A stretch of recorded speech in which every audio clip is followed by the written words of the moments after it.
Pledge of allegiance. Recording in progress. I pledge pledge allegiance to the flag of the United States of America, and to the republic for which it stands, one nation, under God, indivisible, with liberty and justice for all.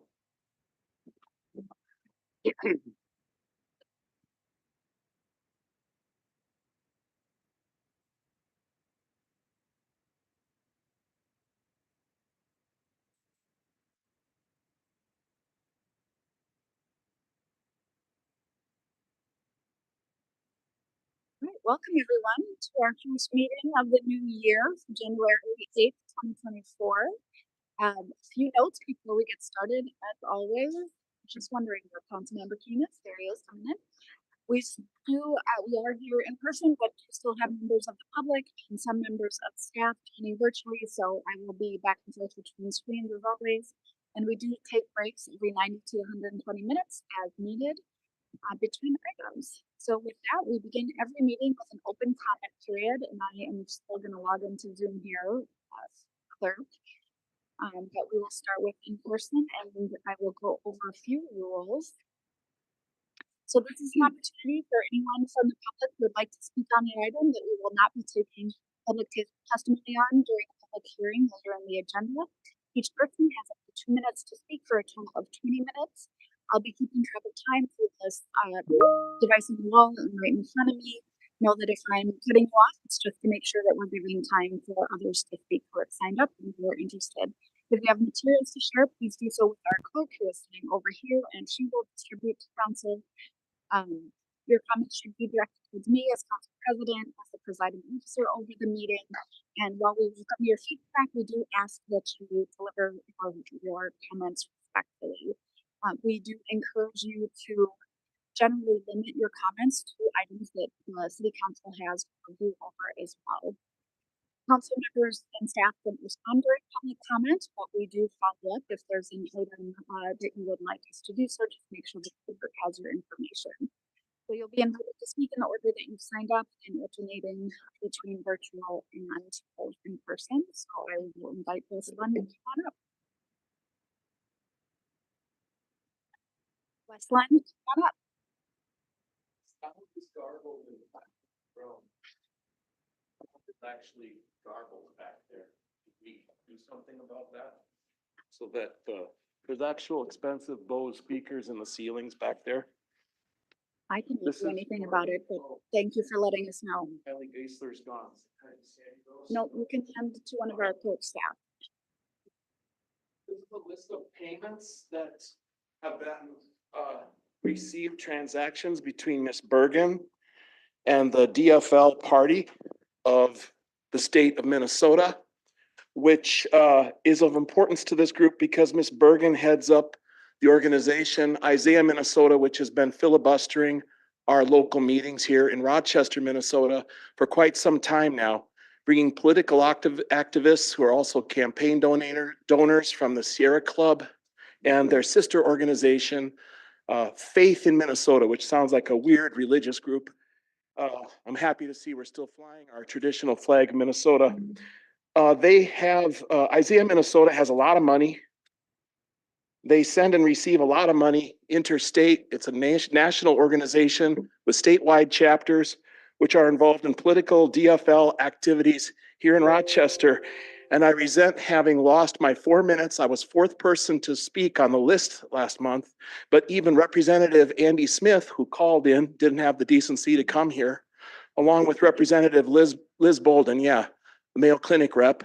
She called in and she held up a sign saying, "Oh, we got them on the phone." And they went to the front of the list. And then I went after you banged your gavel and I got 2 minutes last month and over 1 minute's already gone. Judith Barrett in Berkeley, California receives $72,000 per year from Isaiah, Minnesota for her political fundraising activities to bring money into Minnesota so that political actions can take place. And I have the tax returns of Isaiah, Minnesota, which make for some great reading. I deserve more than 2 minutes. I know you're not going to give it to me because you know what this is about. This is about money being shifted around the state. There's an $8 million budget to influence our local politics. And I don't even get my 4 minutes on the microphone. I think I wanted to show you how we were engaged in political and red lights flashing already. Big deal. You guys can shut us down, but money is free speech, and they have a lot more money than I do. And Brooke, good luck with your nonprofit, because we'll be looking into who's giving money to you too.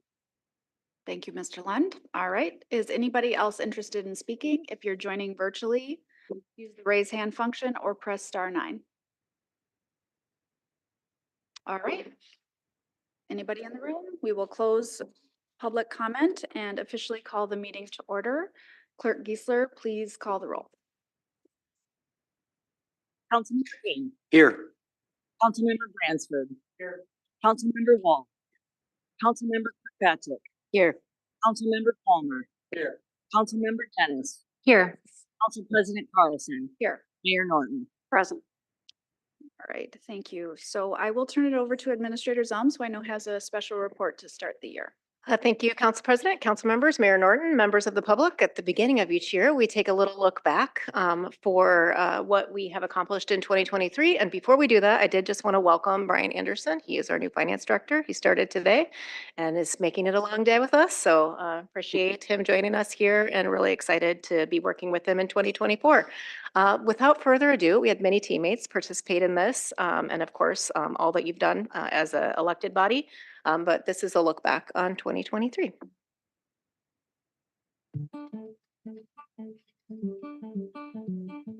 2023 was a year of collaboration, stability, and innovation for the city of Rochester. This year, the city was recognized as It was supposed to be 12 minutes, but it might be 6.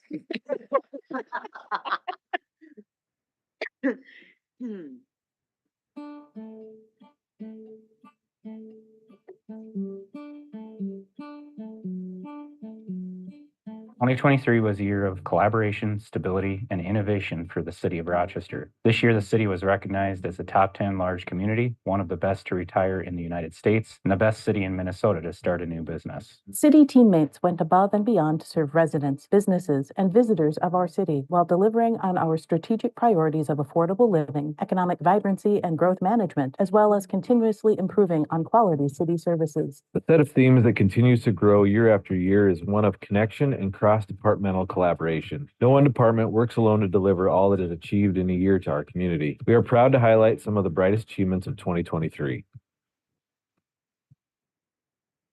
Teammates work year-round to provide the highest level of service, as well as enriching programs and activities to our residents, businesses, and visitors. In 2023, they brought library materials to our community in innovative ways, including a new book box at Fire Station 4 and bringing the bookmobile to each Forward Series concert. Rochester Public Music provided 13 consecutive weeks of music programming across the city, reaching a total of more than 30,000 residents and visitors, including more than 3,000 children. Parks and Recreation teammates provided exceptional park services to our community, becoming one of only 200 nationally accredited agencies in the United States and just one of 4 in Minnesota. The award reflects a commitment to maintain high standards in the delivery of parks and recreation programs, facilities, and services. Several initiatives to enhance public safety were implemented this year, including the Summer Safe Zone Initiative. This plan created a safety corridor in the business district, supplying extra downtown foot patrols by Rochester PD and contracted security in parking ramps. The fire department joined with local partners to help residents in nearly 200 homes prepare for winter with weatherization kits and energy assistance resources. The city's insurance services organization rating improved this year, mitigating increases to fire insurance rates. The rating considers many facets of city operations, including a wide array of fire-related activities, as well as water flow, connectivity of the transportation system, and other factors. A major part of public safety is planning for emergencies. Rochester's emergency management team created a new incident management system this year, reducing costs while improving operational communication capacity by an estimated 30%. With this new technology, the city of Rochester and our regional partners are on the leading edge in the emergency management industry. The city partnered with Olmsted County to leverage opioid settlement funding, doubling the size of the community outreach team by adding 4 social workers focused on drug and alcohol addiction to bolster the work of 4 current social workers who focus on mental health crises. City of Rochester leadership and teammates focused on emphasizing belonging across our community through innovation, inclusivity, and a dedication to residents, businesses, and visitors. Accessibility is crucial to ensuring the city meets its goal of providing quality and effective services for every resident. To help reach that goal, the city welcomed a fellow through the Bloomberg Harvard City Hall Fellowship this year. The focus on accessible city government will be wide-ranging, including transit services, language access, and equity and accessibility in recruitment and retention of city employees. Rochester Public Transit took strides to make public transit easier to use, launching a mobile fare payment app, installing new bus stop signs, and welcoming new customers during Tri-Transit Week in September. Official rebrand efforts launched Civic Music's evolution to Rochester Public Music. The new name is meant to be more easily accessible and aligns with other public-facing city departments like Rochester Public Library and Rochester Public Utilities. Teammates across the city organization embraced community engagement through school visits, educational programs, as well as dozens of events and functions, including summertime favorite Safe City Nights, which hosted more than 4,000 people in 2023. The city understands that belonging comes through economic opportunities as well and took strides to increase those opportunities this year. Part of this came through participation in the National League of Cities City Inclusive Entrepreneurship Grant Program. 3 Rochester nonprofits participated in the work to create inclusive entrepreneur-led programs and activities. The Downtown Task Force work transformed the way that the city, Destination Medical Center, the Chamber of Commerce, Experience Rochester, Rochester Downtown Alliance, Rochester Area Economic Development Incorporated, and Mayo Clinic collaborate. Our shared vision solidified our commitment to a vibrant downtown that provides quality, connections, and experiences that ripple across the broader economy and adapts to the evolving needs of our city. Rochester City teammates continue to work to sustain our community's vital infrastructure while planning and building for the future. 2023 saw various projects and improvements come to life across the city, including substantial completion of the Cascade Lake Community Park Improvement Project. The park now boasts additional inclusive playground features, an indoor rental building, and an outdoor amphitheater. The Parks and Rec team also replaced and put in new equipment at various parks across the city with the financial support from the Parks Referendum. Work towards the future vision of Soldiers Field Memorial Park is officially underway and will include a new aquatics area with water slides, a lazy river, and a 50-meter lap pool, a new inclusive playground and shelter, new basketball courts, and a multi-use trail connection. A variety of positive legislative outcomes on city priorities in 2023 will ensure funding for numerous projects in the city's near future, including a regional parks and forestry maintenance facility, the Willow Creek Regional Trail and Safety Connection, a regional park and ride facility along North Broadway, and airport runway improvements. Rochester voters approved renewal of the city's 0.5% local sales tax this year. The $205 million in funding will support an economic vitality fund, street reconstruction, flood control, and water quality, as well as a regional sports and recreation complex. Some major infrastructure projects saw completion in 2023, including more than 2 miles of street reconstruction on 65th Street Northwest, converting the roadway from a rural road to a city street, improving traffic flow and increasing pedestrian and bicycle safety. Rochester Public Utilities and Public Works teammates worked together to minimize disturbance to property owners by combining duck bank and reconstruction projects in Southeast Rochester this year, improving various aspects of infrastructure all at once. RPU teammates have been busy with numerous infrastructure projects, including the replacement of a 65-year-old water main in Northwest Rochester and the relocation of underground secondary low voltage lines along 2nd Avenue Southwest to support the Discovery Walk project. One of the biggest undertakings our teammates accomplish every year is maintaining the city's infrastructure. This year, Public Works teammates performed mill and overlay and manhole upgrades on 16 miles of roads, chip seal work on 22 miles of roads, and more than 6,000 feet of concrete curb repairs. Crews also removed over 6,000 cubic yards of accumulated sediment from the Zumbro River flood control area. The city's sewer crew jetted approximately 2 million feet of sewer pipe, adjusted more than 500 manholes, and rebuilt or adjusted over 500 catch basins. The first Sidewalk Improvement District project was completed in the Slattery Park neighborhood this year. The program reassigns the cost of sidewalk repairs and replacement from the adjacent property owner to distribution among a greater portion of the community. It has also proved to be a more efficient sidewalk maintenance program to administer.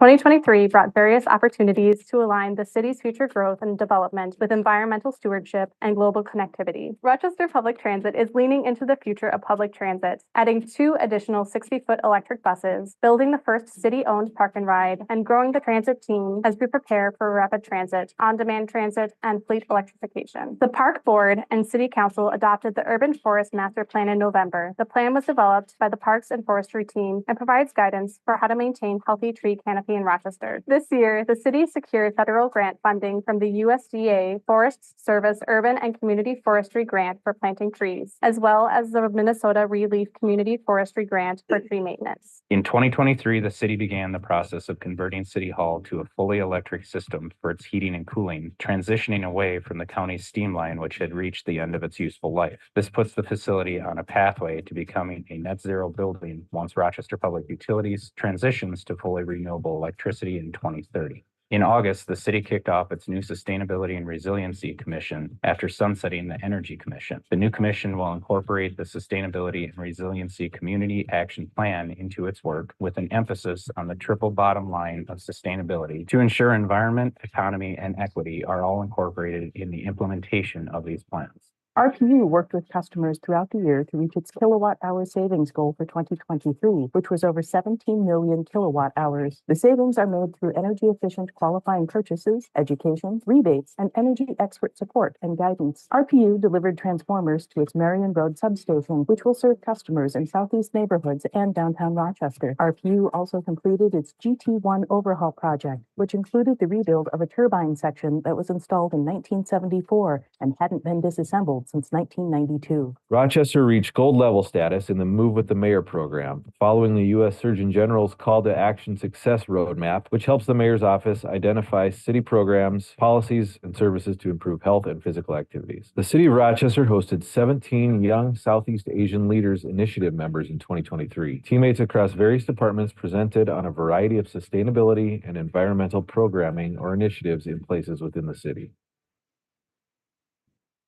In 2023, teammates continued to focus on growth and development, improving the ways our community is served. The City of Rochester received the Inclusive Workforce designation for meeting criteria set by the Workforce Development Board of Southeast Minnesota, including a commitment to an inclusive workplace, assessment of how diversity, equity, and inclusion influence work and culture, providing diversity, equity, and inclusion education for staff and leadership, and allocating resources to support and sustain an inclusive and equitable workplace. The city's human resources team continued its commitment to attract and retain teammates that provide vital services for our residents. Efforts included evolution of employee benefits, legislative efforts around compensation, and hiring the organization's first human resources teammate focused on diversity, equity, and inclusion. 2023 brought a lot of hellos as well as goodbyes. The city of Rochester said thank you to 30 teammates who retired after providing a combined 832 years of service to the Rochester community. The City of Rochester launched its very first collaborative summer internship program this year. The program welcomes students to participate in a collective orientation, work across departments, job shadow opportunities, and lunch and learn activities throughout the summer. The Minnesota Chiefs of Police Association presented the Rochester Police Department with an Excellence in Innovation Award, recognizing the department's driver's education mentoring program, where officers provide behind-the-wheel training to students, removing some of the barriers that can prevent people from getting a license. RPU teammates wrote and published a graphic novel titled I Want to Work at RPU to promote career paths and people who work at RPU and other municipal utilities. The book received the top award of excellence in the print digital category from the American Public Power Association. The book is available at the Rochester Public Library and the Bookmobile.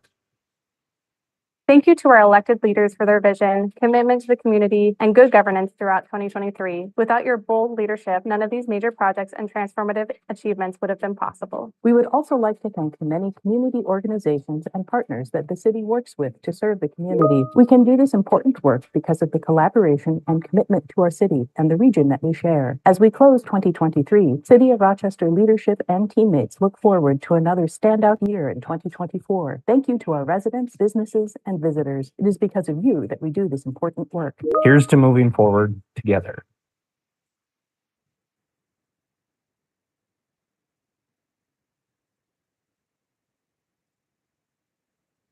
Woo, thank you for indulging us with a little bit of time, and I believe this will also be at the mayor's event later this week. So appreciate all the hard work in 2023 from all of our teammates, from the community, lots of collaboration across the community with partners, and of course, the work of the city council.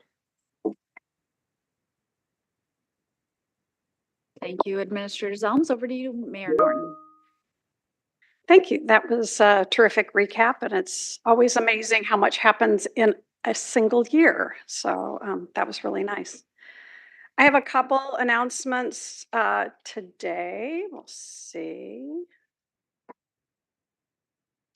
Need to be turned on first. That helps. As was mentioned, State of the City is this Wednesday. We're going to start right at 7:30, and we're going to start by showing this video to everyone in attendance, and then we'll go on from there. I'm hoping to keep it at an hour. But if, for those of you that are coming to eat, it will open at 7:15 to get your, go through registration, if you will, and go through the food line. So hopefully everyone that is going to eat will get there a little bit early in order to get their food. There's still, anyone can come. If you want food, you could let Michonne Rogers in my office know. We have a cup. We ordered a few extra, so we have a tiny bit of extra food for those. Otherwise, just come and bring an apple. But we'd love to have you there. So this is an odd thing. Rochester, the city of Rochester, and I were awarded recognition by Partner America, AmServe, and the U.S. Conference of Mayors for dedication to the local small business community. We were supposed to be holding an event in October. The people that were doing the event, there ended up being an illness, and they had to cancel it like literally right before it happened. So they just sent us the award. It arrived during the holidays. So I thought I would share that with folks, and you're welcome to look at it. We'll find a place to display it. But really it was in recognition to this city's partnerships with our local businesses, the Downtown Task Force, and the response that we had to the input that we got. So that was what the recognition was for. And we'll see what happens if they're going to do anything at one of the conferences or not. But this came in the mail, so I thought I'd share it today. The City Data Alliance program is something the city of Rochester participated in. We received in the mail again during the holidays recognition. It has my name on it, but I want to be really clear. While I signed up for the City Data Alliance and I did go through training, it was an opportunity for our staff to go through training as well. And they actually worked quite hard this past year on data, and it really is leading up to the 311 system that will be put in place shortly. They're gearing up for that right now. So wanted to acknowledge we'd received certification, recognition of certification. Also, as was mentioned in the little video, we did hit gold status, which is the top level. We received 83%, and this is on a CDC roadmap that you fill out at the end of the year and talk about what you did throughout the year to improve health and physical activity in your community. We did very well. Surprisingly, the area, when they give you your results, they evaluate each of the categories and they give you feedback on what you can do better in the next year. And our next spring Move with the Mayor effort, although we should be working on our health and physical activity all year long, and this council has done some things to help improve the community's health. We can look at those recommendations and make changes. And the area we had the most room for improvement was actually in partnerships. So there are things that different folks are doing, but we're not necessarily linking those together. And on some of the food related things, that's starting to change. And so I think you'll see an improvement, and maybe we'll do even better next year. I do have just a couple board and commission vacancies. We had a Fire Civil Service Commission position open. So if anyone is interested in fire civil service, please fill out an application online. In a couple places on the city's website, you can find the link. The Heritage Preservation Commission, one of the appointments that I made and that you all approved just a very few weeks ago, was hired as a city employee and can no longer serve. So I guess the good news is I had a really, really good choice, because she was so good that the city thought she was good enough to work for us. So that's the good news. But the bad news is I have one more spot now to fill. And then Police Policy Oversight Commission, again, one of the individuals that we appointed received notice literally the week of the appointment that he's been moved for his job out of town. So he's not going to be here. So I do have those, and I'm just making them public and asking people to apply, and we'll try to get those filled quickly so we don't have months go by without representation. I do have some upcoming travel. The U.S. Conference of Mayors and Mayors Innovation Project they butt up against each other, so it's next week. While I'm out there, I'm presenting about the city and Mayo Clinic's growth based on their announcement and our response to it. So I'll be doing their 3-minute, very quick, that's all you got. You have 3 minutes, they set the timer and you present. So that'll be short and sweet. I did it on our district energy last time I was there. So I continue to brag about our community every opportunity. Also, I'll be moderating a panel on zoning for a high road future panel. And then while I'm in DC, I will be attending the National League of City Research Advisory Committee meeting, the Climate Mayor's reception, the Mayor's Alliance to End Childhood Hunger meeting, and a New Deal reception. So there's a lot going on. Once you're there, people take advantage of the fact that you're there. So I'll be doing that as well. And then since there's really no way for me to talk at all or present about the representation that the city of Rochester had in China, I had her throw together just a couple of pictures here. So on the top left is Hong Kong. I will just say when we arrived, that was our first stop. Hong Kong was a surprise to me in that it's very tropical, and I had not expected China to be tropical. So that's a picture from their university, and you can see behind some apartment complexes. The one on the bottom was our last stop. We went to 5 cities. That's Shanghai, and the Yangtze River in the front. So very modern city. In the center, I highlighted that one with you can see the motorcycle driving by. Motorcycles, and it's not a motorcycle, it's an electric scooter, very much like an e-bike, and their bicycles are their busiest roads, and they are separated by a median or plants or something from the roads. They were spectacular. They're painted green most of the time, most of the cities. But that green wall that you see, the reason I chose that is because that green wall means there's construction going on. And you do not ever see the construction in most of the cities in China because they put this, and it literally is like a astroturf. That's kind of what it looks like, grass actually. But they build it around their site. So the construction continues on, but as you're driving, it's beautiful. You don't know it. And I can only anticipate that the lettering says what's going on behind it, but they are throughout the whole country. We saw this type of kind of protecting your vision and beautifying the city. The bottom one shows, again, cars to the left, bikes to the right, totally separated by really quite beautiful plants and flowers and what have you. Top right over there is apartment complexes, and most of the big cities, the smallest city we went to, I think, had 11 million people. The largest had 28 million people. They're very dense communities, and the apartment complexes are high rises, and as far as the eye can see, it was quite surprising. I've been to New York, I've been to San Francisco, and this put those, like in the dust as far as that dense population. And you can see, and I have some pictures that aren't quite as nice. I didn't throw them in here for this, but there's blue skies. They have been working. There are gold and platinum LEED buildings that they're building. Their cars are primarily electric. They're really trying to do a lot. When you sit further back and I have some pictures that I'd be happy to share with folks at some other time, there still are views that you have where the smog sits over the cities when you look at it from a distance, and that because of the lung disease they were having and the lung issues from their folks in their communities, that's why they are taking this so seriously, because they were losing children and people to the effects of smog.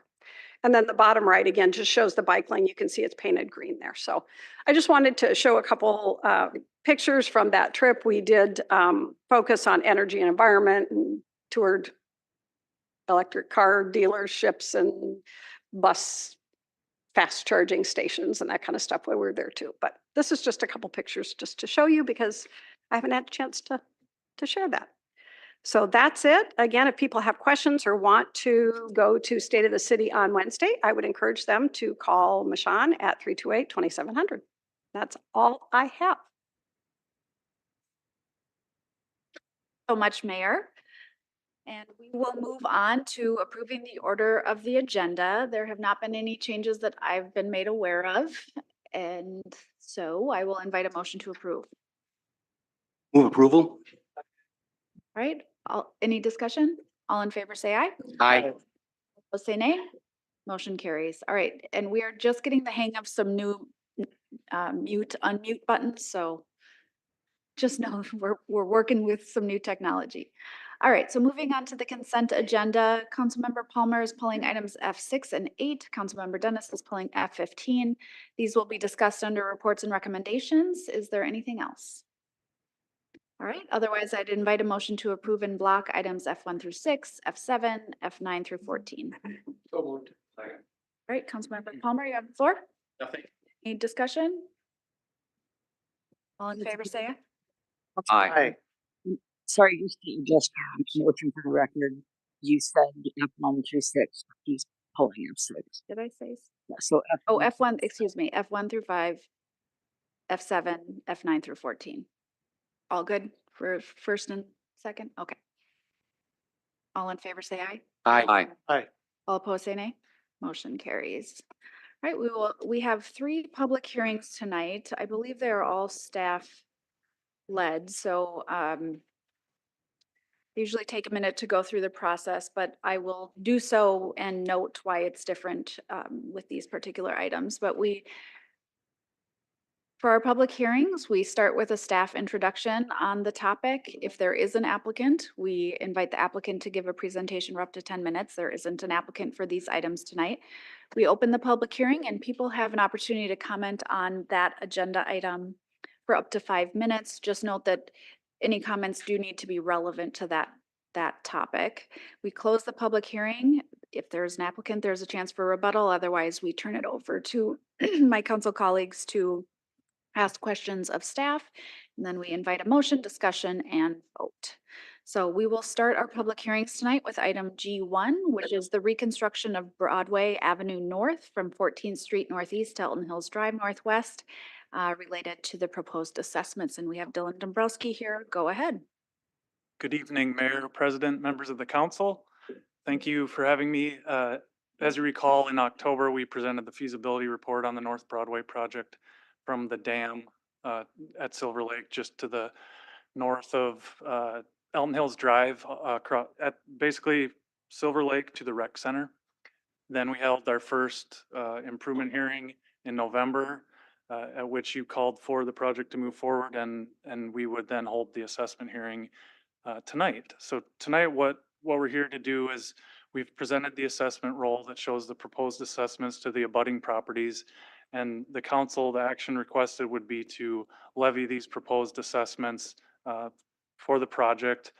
Just as a reminder, we updated the assessment policy in 2023, and we've scaled back the eligible items and the total amount of the assessments that we're collecting as funding towards the project. And I think one other item to note would be that these assessments are not on people's property taxes.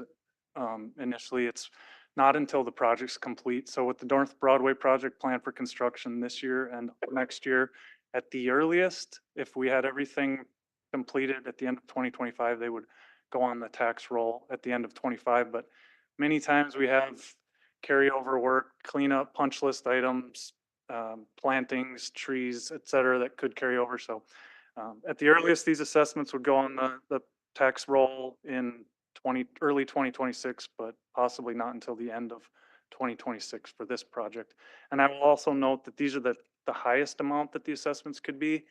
When we get the final cost at the end of the project, if it's less than what we present here, we don't send out the assessment total that matches tonight, we reduce it. We never increase it though. So just for an example, on the last project we held hearings on was near Sunset Terrace Elementary, 16.5 Street last year. And we just wrapped up those totals. The bids came in good. And so we actually reduced the assessments, and some people had prepaid, so we had to cut them a check back, to return the difference. So I'm not saying that's gonna happen on every project, but just so you know, this is the highest it will be, but it could be less. So with that, we would open the public hearing for comment. All right, thank you, Mr. Dombrowski.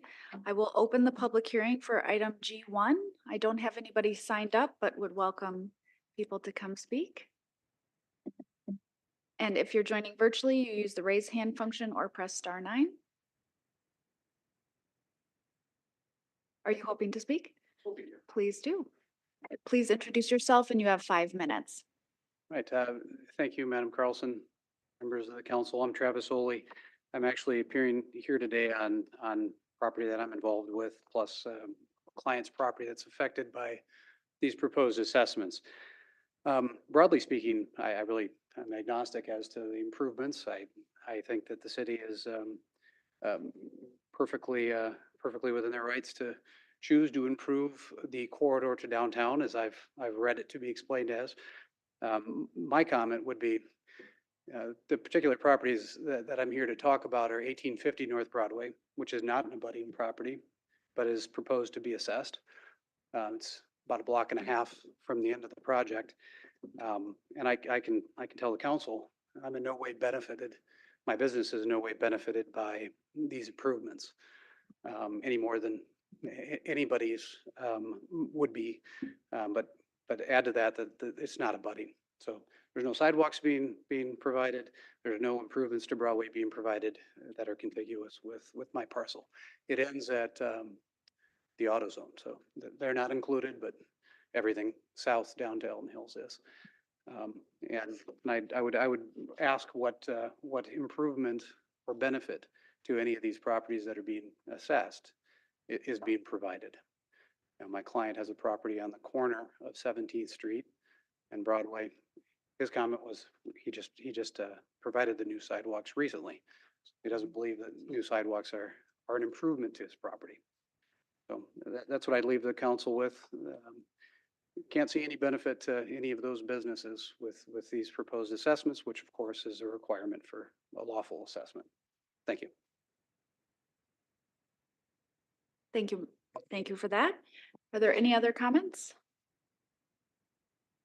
All right, I will close the public hearing and invite questions. Councilmember Palmer,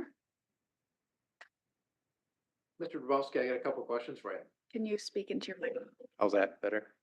1850 North Broadway, why is he being assessed?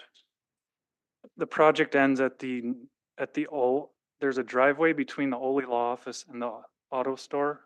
So our project actually goes, when I noted it goes beyond Elton Hills Drive. We've been using that, obviously, Silver Lake Direct Center, just to give people an idea. But the project actually ends for us to get everything reconstructed and profiles to match back in. It actually ends just north of their property. So these are abutting properties. Remember, we're just assessing for the roadway improvements. So we don't have full sidewalk and bike facilities all the way to that point. We're just getting things tied back in, but it's all new roadway, everything that's been identified as eligible to be assessed. So that's why they're on the assessment roll. It is today the day that they can appeal? Correct. And they did file a letter. So we have that on file now. Okay. Yep. And they're the only two that appealed We've only received the one letter to date. for the two properties? Right. The business at 17th Street and Broadway was his other client? We did not receive an appeal for that.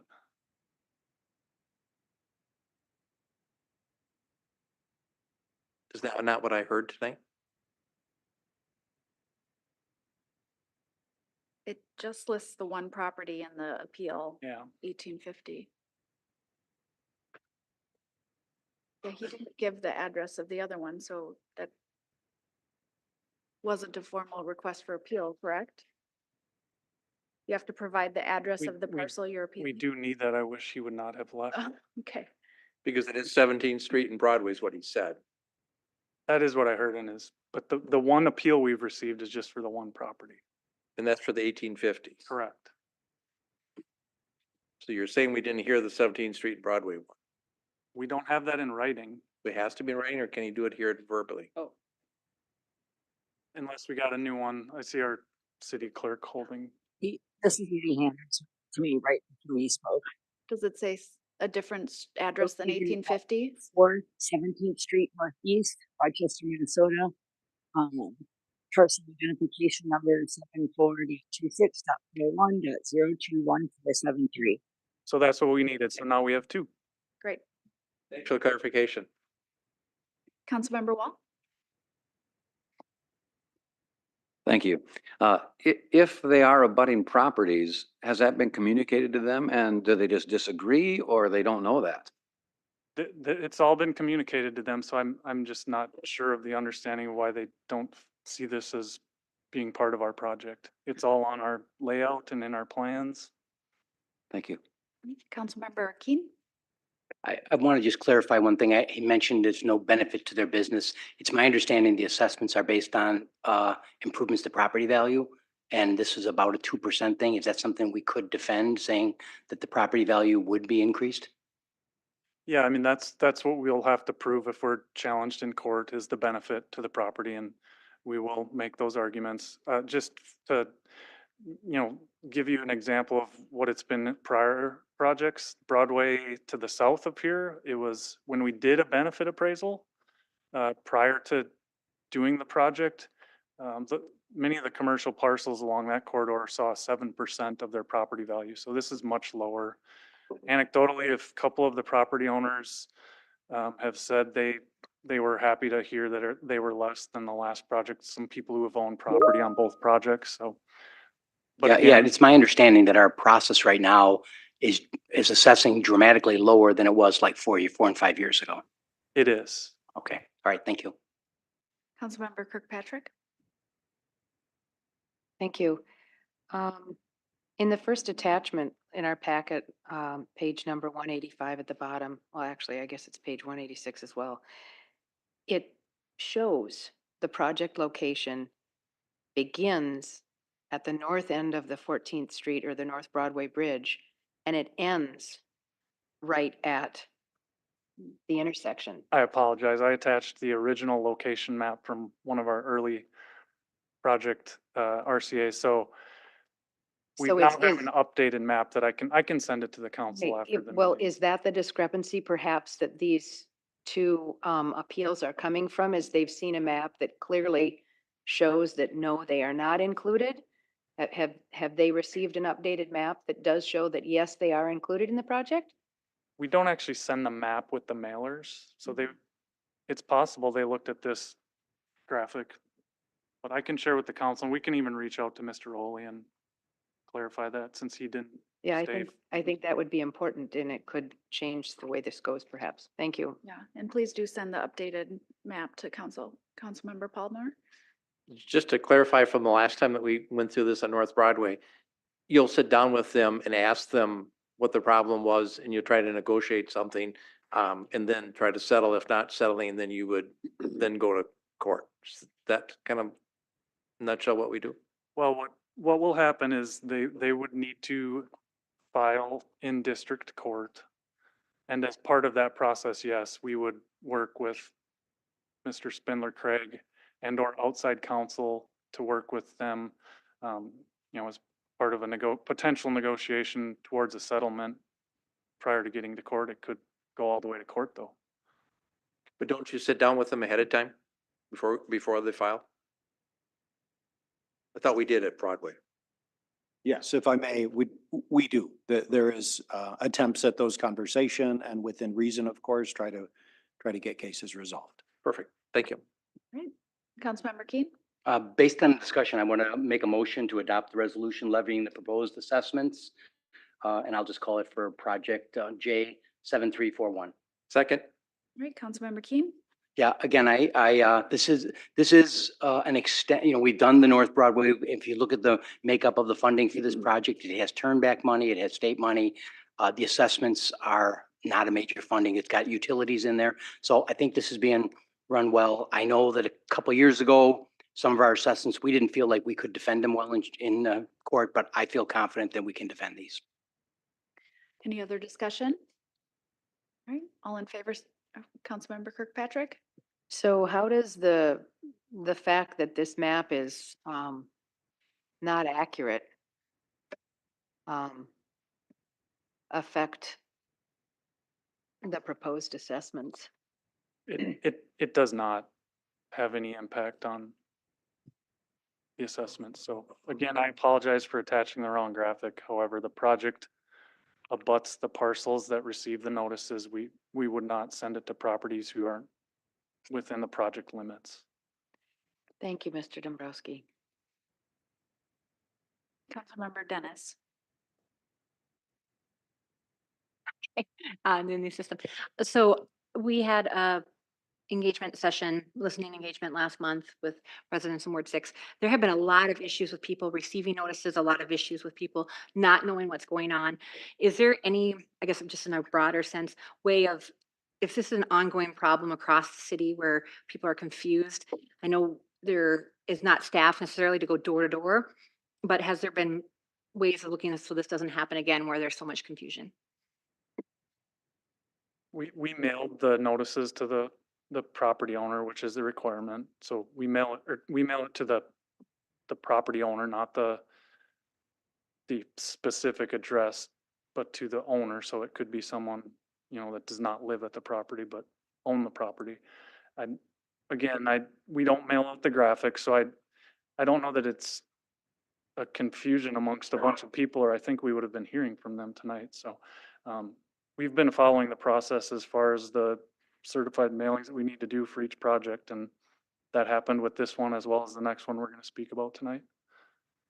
I think, oh, so it's certified, you said? Yep. I probably misspoke. It's not certified. It's mailed though to every parcel owner based on the records we have from the county property records. So there's no verification that they received it? It was just mailed to the latest or the last address that you Correct. had? Okay, from my experience, that has had a lot of issues with residents in Ward 6, little tiny postcards. Many people said they never received them. So I think it would be probably good to see if there's some kind of verification process that can be done in the future so that city staff know that this information is getting out. And it may be important to just recognize that's not required by the law and would not be the process that we would typically follow. And hopefully we take some comfort on this project. We have this sample size of no one is indicating that they didn't receive notice. In fact, we have that assurance on this project at least. And for these major projects, our team has been working with these property owners to prepare for this project over many months at this point, right? So this is not a surprise in any way. Years. Yes. Yes. So, all right, thank you for that. Go ahead and vote. All in favor, say aye. Aye. Aye. All opposed, say nay. Motion carries. All right, so similar type of project, but different geography. G2 is the reconstruction of Willow Court Southwest from 40th Street Southwest to the end of the cul-de-sac. Project number J7347. Go ahead, Mr. Dombrowski, when you're ready. Okay, similar to the last one, this is a project that is scheduled for reconstruction in 2024. We held the feasibility report presentation and then the first hearing on the same evening as we did this past project that I just spoke about for Broadway. It is a full reconstruction of the roadway, curb, driveway aprons on Willow Court Southwest, which is a cul-de-sac just north of 40th Street Southwest. So the action again tonight would be to adopt a resolution levying these assessments. Again, when the project's complete, we would look through the final numbers and finalize those assessments. And if they're reduced, we would send out reduced notices to the property owners as part of going on their tax roll. All right, we will open the public hearing. Is there anyone from the public who would like to speak on this item? G2?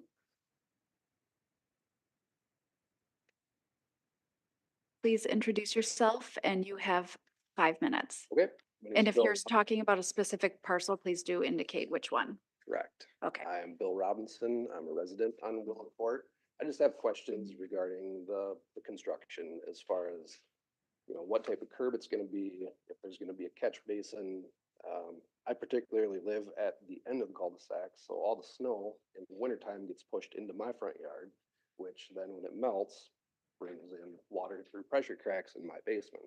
So I want to make sure that everything is gonna be handled the correct way. I also have a discrepancy about the assessments. I don't really see how a $9,000 bill is benefiting anybody in the cul-de-sac, where a lot of the people that live in the cul-de-sac are either retired or single income homes. It's it's kind of, makes you wonder what your property taxes already go towards. There's already a 12% increase in property taxes in that area, so my mortgage payment went up roughly $90, let alone if I get another $9,000 tacked on to my taxes, that'll be, plus if I don't pay it right up front with your guys' interest rates, that'll also bring my interest payment up another $90 over the next 10 years. So I haven't filed any sort of appeal or anything with the construction project yet, but I just wanted to let it be known that that's how a lot of the residents in the cul-de-sac feel. That's it. All right, thank you so much. Is there anyone else who would like to speak on this item? If you're joining virtually, use the raise hand function or press *9. All right, we'll close the public hearing, and I would just ask that you explain how that is calculated and what percentage it really is covering compared to what our broader tax base is contributing to. Sure. And I think I would just note for Mr. Robinson, if you would like to preserve the right to appeal, to make sure you leave your name and your address with our clerk so that we have it on record tonight. As far as the project, what gets assessed, what doesn't, we take the roadway items, so the pavement, the rock, the grading, the curb and gutter, the driveway aprons. We take that total, and we then take only 25% of that is assessed. The other 75% is covered by the city. So the 25%, as you recall in the policy, is spread out amongst the parcels based on property valuation. That's the direction we were given last year. So that's what the policy states. So if your property's more than your neighbors, you're going to pay a little bit more, depending on what the difference is.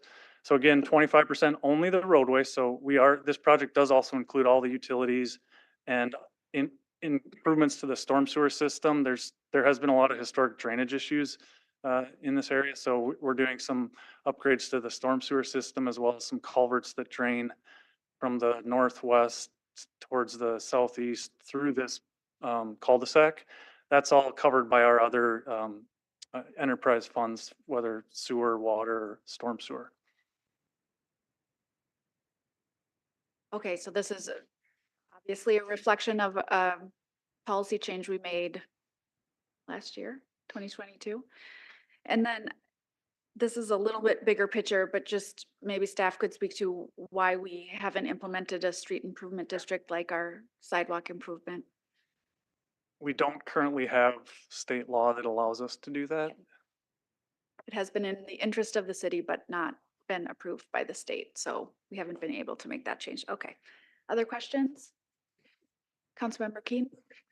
This area does have kind of crazy topography there. I believe it drops off to the north and west from this cul-de-sac. Is there, other than this project, is there other stormwater work going on in that area?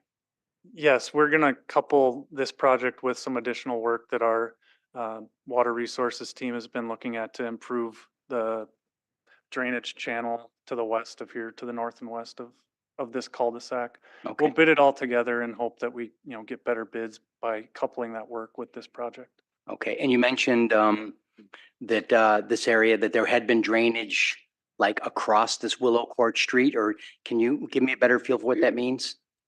There's been a lack of drainage facilities or under-designed as we would design it today. So if you were to look at an aerial photo of this cul-de-sac, you can see the pavements crumbled a lot over the years, so it doesn't drain well. It probably didn't get constructed properly with the right subgrade, and so this project will do a complete reconstruction. We'll get the edge drain that helps us drain the roadway subgrade to help extend the life of those pavements so that you don't see the challenges that they have in the street today in the future. Okay. And then again, I didn't hear the answer on that response on, is this like a cement curb that goes around the cul-de-sac or? Yes, we'll be putting in our standard concrete curb and gutter and making certain that the grades that are such that it will drain to the catch basins and into the storm sewer system. Last question, do a project like this ever change the, like the approach from a driveway, that it gets steeper or flatter because we bring the road up or down? It does, it's possible that the driveway apron will change just to make certain that we are getting the positive drainage and the grades correct. So we always look at driveways when we're doing reconstruction projects to ensure that they're not getting too steep. Where we're having this sort of rollover and cars bottoming out. That's something our design team looks closely at. Okay, thank you. Councilmember Palmer? You mentioned the quality of the road payment. If I remember correctly, was this built as a city road? I do not have that memorized. It's I don't think it was. I think it was possible like, that it came in from the township. I believe it came in from the township and it must be over 40 years old. Yes. Thank you. All right, any other questions for staff? All right, is there a motion? I'll make a motion. Make a motion to adopt the resolution leveling the proposed assessments related to the reconstruction of Willow Creek Southwest from 40th Street Southwest to the end of the cul-de-sac, project number J7347. I'll second. Okay, Palmer and Keen. Councilmember Palmer, you have the floor. And nothing more. Other discussion, Councilmember Bransford? Okay, embarrass myself with the new technology. I understand that we're dotting our i's and crossing our t's, that this is the process, that, we're doing what we need to do. Just as a homeowner, those numbers are eye-popping. If I got that bill, I wouldn't be happy either. And I'm not saying I'm not going to support it, but I really feel for those people. So I just feel uncomfortable with those numbers, and I really do wish we had a kind of process like we have for the sidewalk improvement for exactly the same reasons. My heart goes out. It really does. And I hope that there's something in the future we can do about that, because I hesitate to say it's not fair because life isn't fair, but it's not fair to them to get hit with that big of a bill. I don't like it.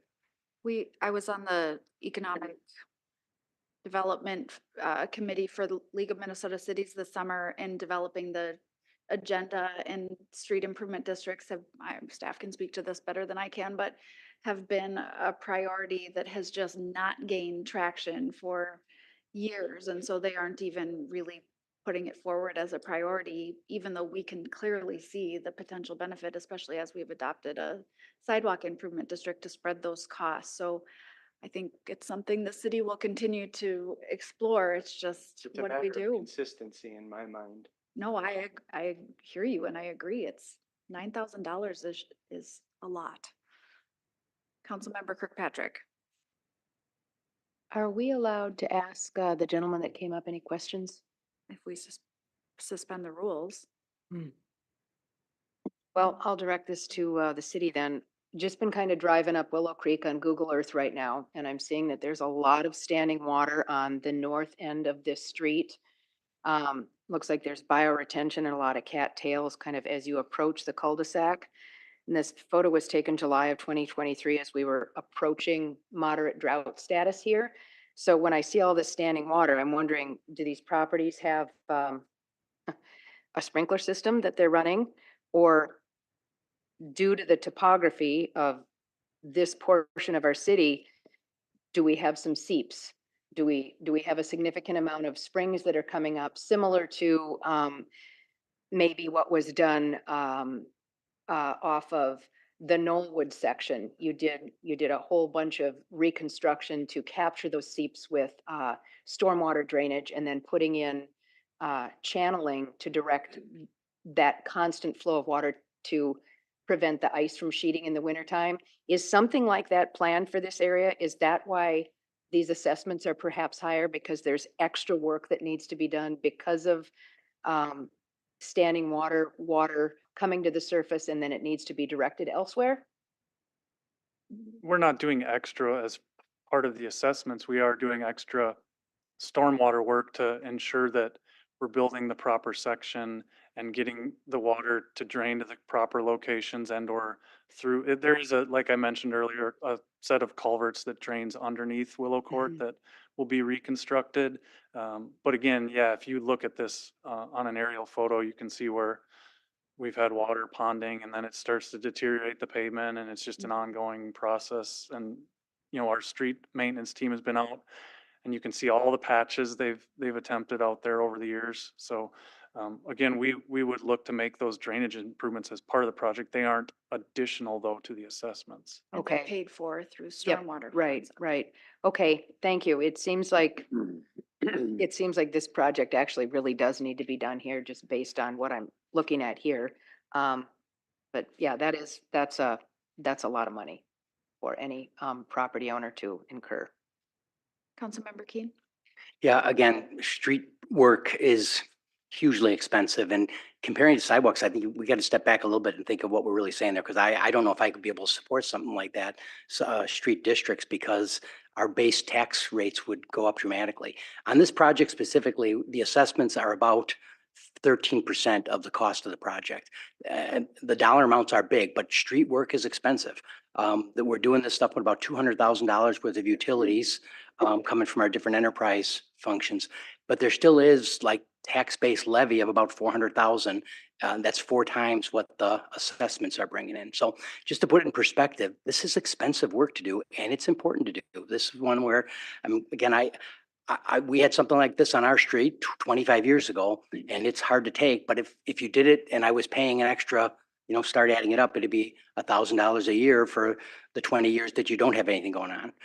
As far as the sidewalk districts, I am supportive of that, but people are going to start seeing that on their bills in a couple of months, and they're going to look out their front window and don't notice they don't have sidewalks.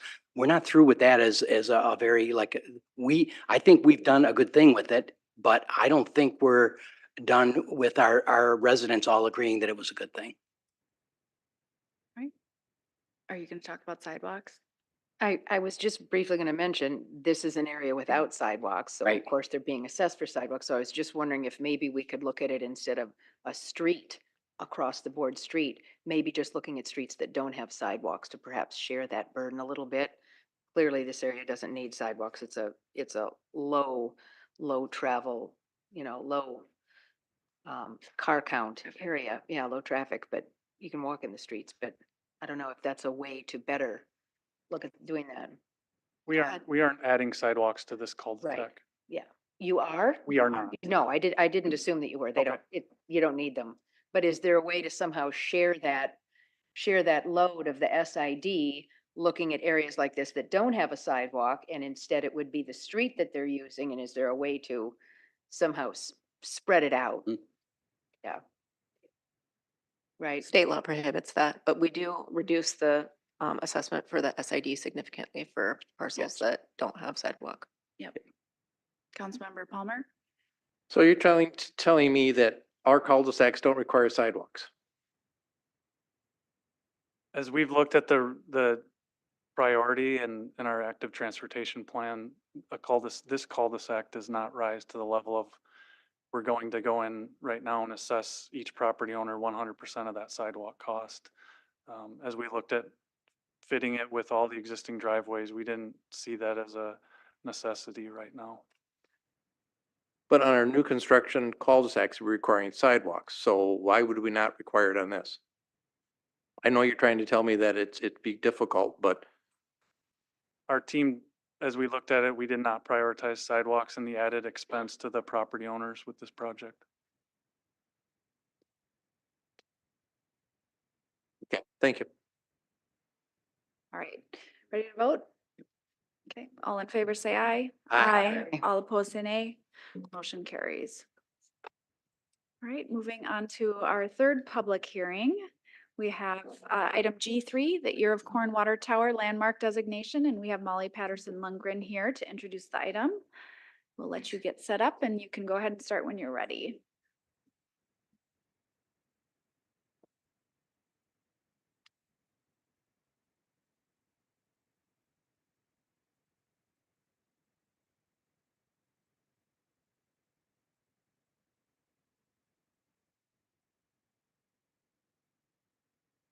My notes here.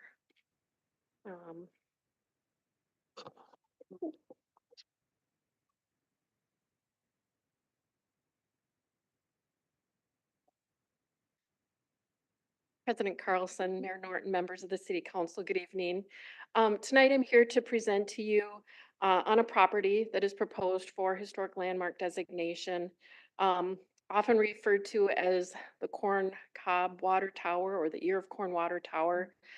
Technically, it is the Reed, Murdoch and Company, Libby, McNeil and Libby, Seneca Foods Canning Company Water Tower. That represents the different companies that were located at this location and utilize the water tower in their food production processing. The property was placed on the historic inventory back in 2019. It was identified in the initial survey of the community back in, I think 2014, as a possible landmark designation. The HPC the Heritage Preservation Commission is recommending its designation as a historic structure. The images that you're seeing in front of you are the property highlighted. The location is, of course, where the canning factory used to be located on the corner of 12th Street or Highway 14 and 3rd Avenue Southeast. And it's only the water tower as a structure. It's being proposed as a historic structure for designation. So the designation would not impact the rest of the property. It's just the structure itself. So the property, quick history, the tower was built in 1931, 2 years after the canning factory went into production, and was in use for the many years that the canning factory was located at this property. And the canning factory was demolished back in, I believe, 2019. The HPC has held a public hearing on this, and tonight is a public hearing for you as well. It's proposed to fit two of our criteria.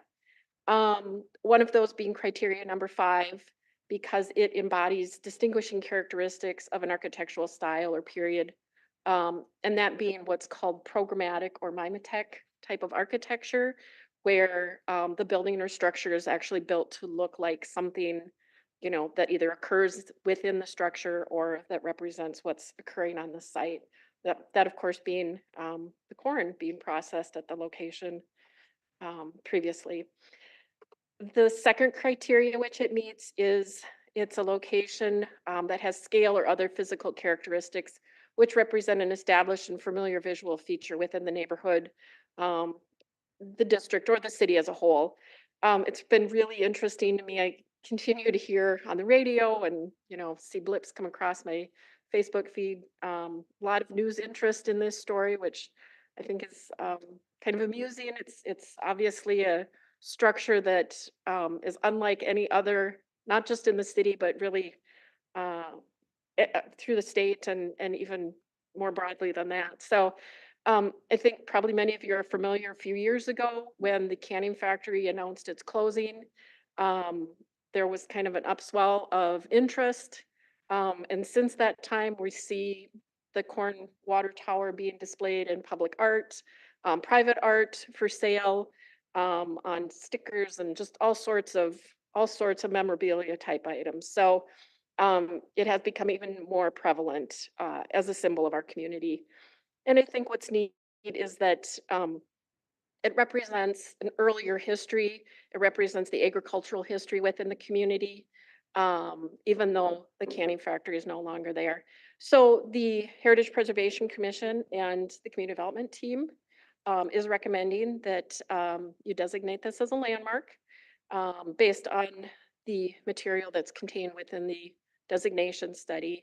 And then the second part of that would be to direct the city attorney to prepare an ordinance for your review. If you have any questions, I can try and answer them. Otherwise, I can move aside and let any public comment. We will get back to you after the public hearing, okay? But there. All right, so I will go ahead and open the public hearing, and I do have Lori Stead signed up. If you want to come up in person, if you're joining virtually, use the raise hand function Hi or team, press star 9. Molly did a great job and I really appreciate it, and I won't prolong this. I just am here to talk in favor of this. Thank you, Mayor, thank you, President, and thank you, Council. I would be scolded by my 4 generations of previous Krugers from our family in Rochester if I didn't get up and just say how important it is to this community for that. And I think we all get that. I live in the Berkman here in Rochester. We have 600 people in the building, and I often get to give tours to many people to Rochester from other countries and other states. And they want to, of course, see Mayo, but they want to see the Corn Tower. And as you said, it's so important to our history. Like now, they will typically say, well, this is not the bread and butter of Rochester, it's the Mayo Clinic. But in the past it was. And we had so many relatives. John and Vivian Kruger, my grandparents, worked there. Pam, my wife's mom, was in the canning industry. The migrants and seasonal people that made Rochester what it is. So thank you. I appreciate all your discernment, 24th year of discernment. And this is your important issues you cover. This is so near and dear to all of us. So thank you. And Molly, you already crushed it and I won't prolong it. Hey, I'm giving back time. This never happens. Godspeed. Thank you. Always a laugh. All right, anybody else like to speak on this item? Okay, hearing no one, we'll close the public hearing. Are there questions for staff? Councilmember Keen? One part is that, I'm sorry. The first part has got to do with the fact that this property, and again, I know we're just doing the structure, is owned by the county. And the county's done a wonderful job of both preserving and really stepping up to the preservation of the tower.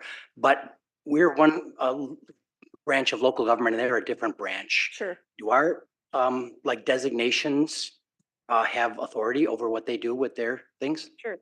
In most cases, yes. There's a couple of sort of idiosyncrasies. State statute doesn't allow us to control, or manage some, designate historic designations on some properties, but in this case, yes. So they're a property owner. We designate some of our own properties. We can designate other government levels owned properties. And I should say too that we did have some members of the team from Olmsted County attend the public hearing at the HPC, and they were favorable. So there were no concerns from them. Good, good. Then the other, I'll just make a statement and see if you can react to it. The last couple of things we had to deal with this is, we did the parks and what part of the parks. And then we also talk about a structure. It seems our policies are set up as if we're our criteria is set up as if we're looking at a structure, a man-made structure, a building or something. And then we get into the parks and we kind of have to twist ourselves a little bit to make our policies work. And I feel like we're doing a similar thing here with the water tower, that it's really the criteria seem to think we're looking at a building structure and we're not. Is that a thing that we need to address, or it's just the way of the world? Yeah, so actually the ordinance calls for, allows us to designate buildings, structures, sites, objects, or districts. It calls out those 5 different categories for designation. And basically what it is, it's an iterative process where you say, okay, what's the history? What's the property? Is it a structure? Is it a building? In the past, we've talked about some larger sites and we talk about, well, should it just be those structures within the site? Should it be the entire site? So you go through this iterative process and you say, well, what about this property is historically significant as related to our criteria of significance? And then you come back around and say, okay, it's, it's really about the structure in this case. In other cases, it's about the site as a whole. Okay. Some of the parks, it's about the site as a whole with structures and buildings included. Okay, what I'm hearing you saying is our policies do take this into account. It's just Yes. sometimes they don't feel natural. Yeah. More so with the parks than with this one, but again, based on the findings of historic significance and integrity details of how the water tower has been, I Yeah. think this is pretty straightforward. Okay.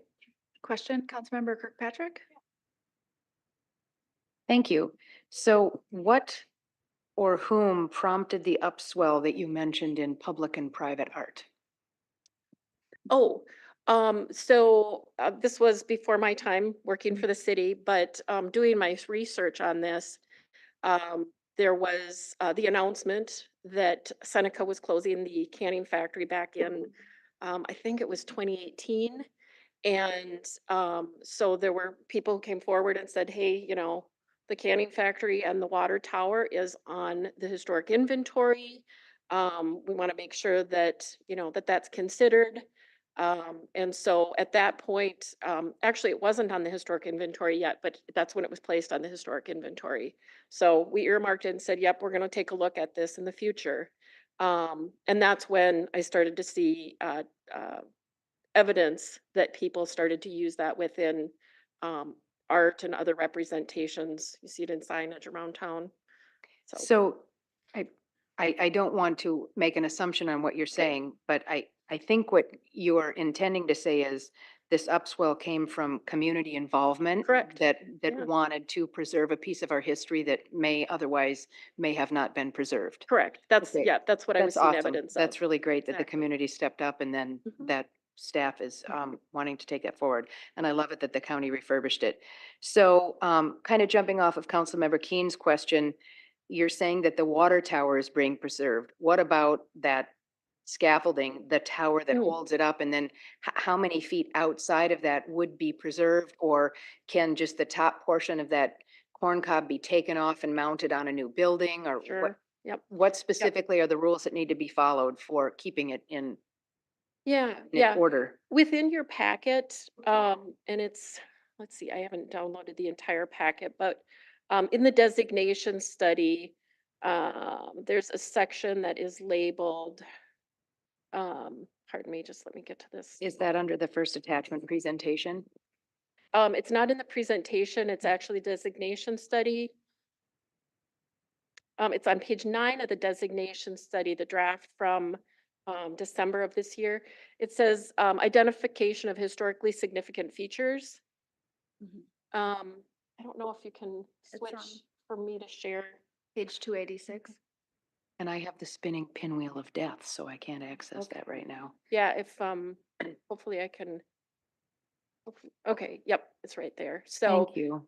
yeah, so those are the features within the structure that we've identified as being, part of that significant structure. So it's not just the tower itself, it is the apparatus holding it up, it's the lighting, right? That's all original. If you look at that 1931 line drawing that appeared in the newspaper, virtually the same thing. Okay, got it. Thank you so much. Yeah. All right, Mayor Norton.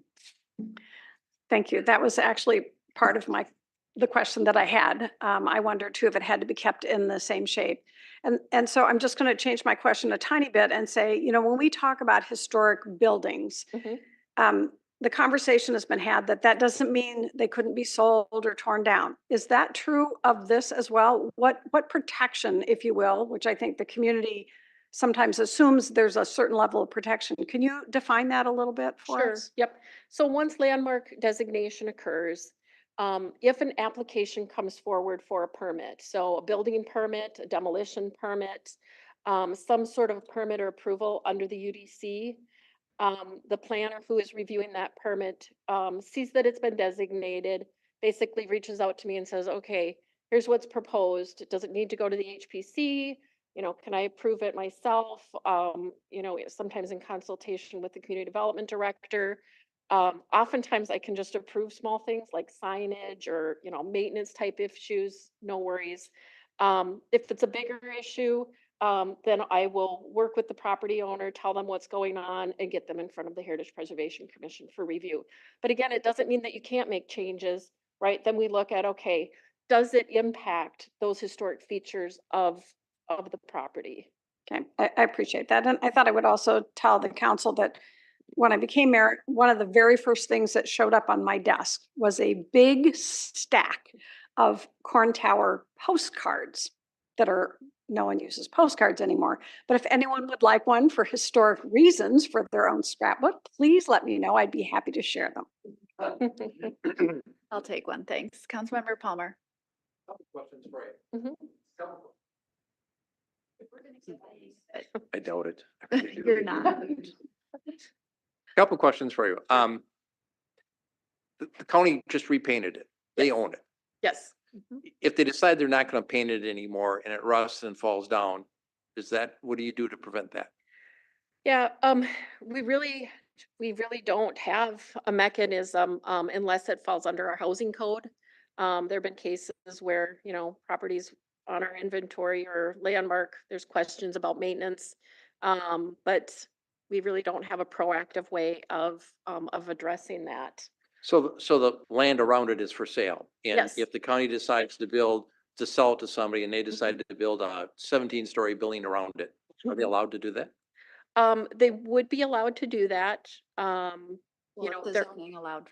yeah, Pardon me? based Well, on, if the zoning allowed for a 17-story building I'll around it. assume it would. yeah, based on zoning. We do have other reviews. So, you know, from an urban design standpoint, I'd be looking at impact, but there would be no, you know, it wouldn't go to the Heritage Preservation Commission. Okay, thank you. Mhm. Yep. All right, is there a motion? I'll make a motion to approve and have the city attorney prepare the ordinance for the first reading. I'll second. Right.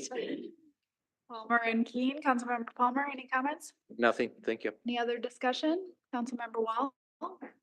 I can jump on Dr. Stead's enthusiasm on the Senate bonding tour between the airport and downtown.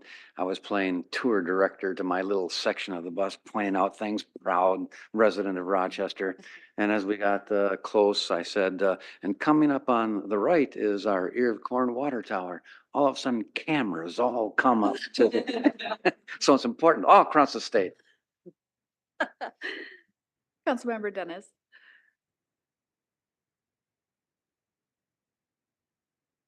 Okay, can you hear me? Okay. So I just want to echo exactly what, not exactly, but what Councilmember Wells says.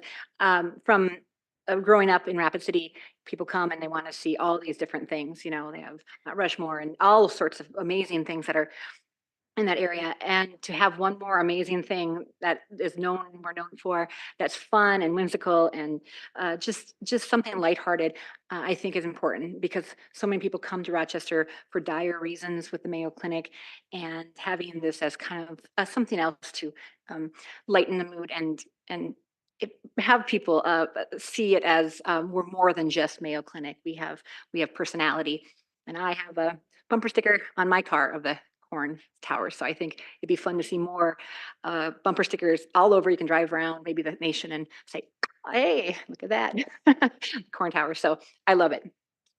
Thank you. All right, thank you. Go ahead and vote. All in favor, say aye. Aye. All opposed, say nay. Motion carries. Thank you. All right, let's take a 10-minute break. We're a little bit early, but before we launch into our reports and recommendations, we'll meet back just after 7:30. Recording stopped.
Recording in progress.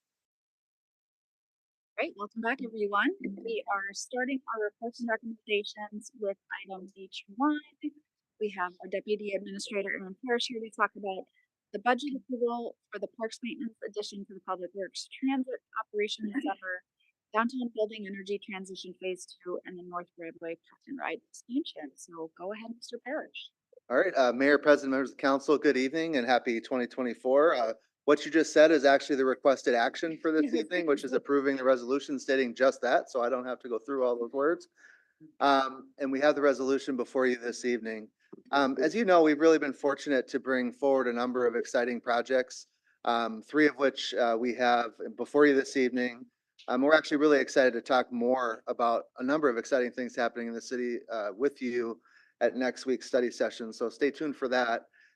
But these three projects also have some issues in terms of just getting their budgets approved and reconciled. As you know, there's a variety of federal funding awards we've received and state bonding approvals, all of which came sort of in flight with the budget process. And so this is really just to chart our path forward and really find the best approach to financing these projects as we continue doing this important work. So I'm just going to go through the financing strategy for each of the three projects, and then certainly happy to stand for any questions. The first is our Parks Maintenance Facility expansion. We're trying to come up with a much better name for this, but it is in addition to the Public Works Transit and Operations Center. Also a great name. Yes, also a great name. So there's a branding effort that will happen. So we are trying not to have this be permanent, but we're excited. A lot of our maintenance functions coming under one roof, integrating. As you know from your bus tour, there's a significant opportunity to do better for our parks maintenance facility. And so we were very fortunate to receive $14 million in state funding this last legislative session. And that really has been the catalyst for the project. However, the overall project is about $40 million. And we have a handful of funding sources. So first, you'll see this one also in our North Broadway Park and Ride project. But that would be to allocate 2013 sales tax. We currently have about $10.2 million of 2013 sales tax available that was dedicated to investments in the downtown. We're proposing that it go toward this project, and a couple of important reasons. One, as a result of this project, we're really creating a new opportunity in the downtown to reimagine the existing parks maintenance site. We're also creating an opportunity to reimagine the existing TOB site with it, which is our traffic operations building. So we have two key redevelopment sites this creates. And by allowing us to advance this project, we sort of get out of the way and move those sites towards higher and better uses in the future. We also have a smaller account called our future acquisition account. And so this really is just funds that revolve back in when we sell land. So if you think about like the McDonald's sale by Century, et cetera, that's where these proceeds are deposited. We'd be using that because there is a land acquisition component to this project adjacent to, so we have room to not only meet this current expansion, but to accommodate growth in the future. We expect a closed session in the future with you, just to update you on that. We had one previously, but we've made good progress, and somewhere in the near future, we hope to have that before you. We talked about the state grant, then city bond issuance. Between this and the Downtown Building Energy Transition Phase 2 project, that's really the first of our city debt issuances.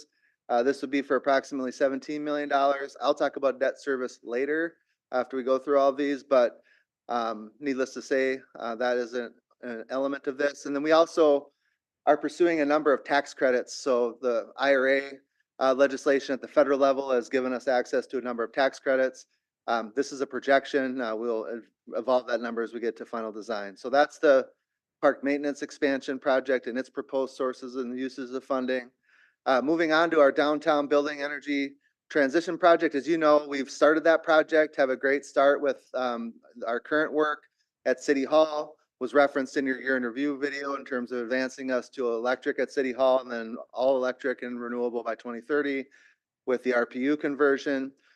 We also are continuing to look at how we can connect our other public buildings and put them in the same situation as City Hall. So this project at $22.9 million would allow for both the Civic Center and the library to be in a similar situation to City Hall and be fully electric and renewable at 2030. Relatively close to the same amounts of investment that you contemplated with your original project. A couple things that we've been able to bring to it financially. One is, again, the IRA tax credit, significant source of funding there. And I'm not going to go through this one. You've all seen this presentation a number of times now, so I won't, belabor here. But we were able really to do the full vision of what we talked about for district energy within about the same budget that you approved originally for the project. So I think we're excited about that. But 6.3 million in federal tax credits. We also were able to get a congressionally directed spending appropriation of 2 million. So our legislative team, again, coming up big there, and our partnership with Sustainable Strategies DC paying off. And then we actually successfully negotiated an increase in the DMC capital improvement plan process up to $3.2 million on this project. So again, lowering our financial obligation here, which brings us to our last project, which is the North Broadway Park and Ride. This is kind of a win-win, as we're always trying to do on these projects. We have a couple of opportunities here. One is really part of our urban mobility strategy and bringing people to the downtown, but also bringing people from the downtown to the important amenities at the rec center and 125 Live. We do have a number of senior folks in the downtown that would benefit from that. It also gets people a little bit closer. Our existing express bus service leaves from the Chateau Theater on the north side of town in Broadway, and where the former, I guess we'll call it Shopko North Side is, but Purple Goat and that whole area. So think of that. This moves people a little bit closer with express bus service in the future, but it also really creates more parking opportunity on that site, which is, there's parking constraints. So during the evening and weekends, you're going to see value for the rec center and our folks at 125 Live. So this is really a nice dual function project.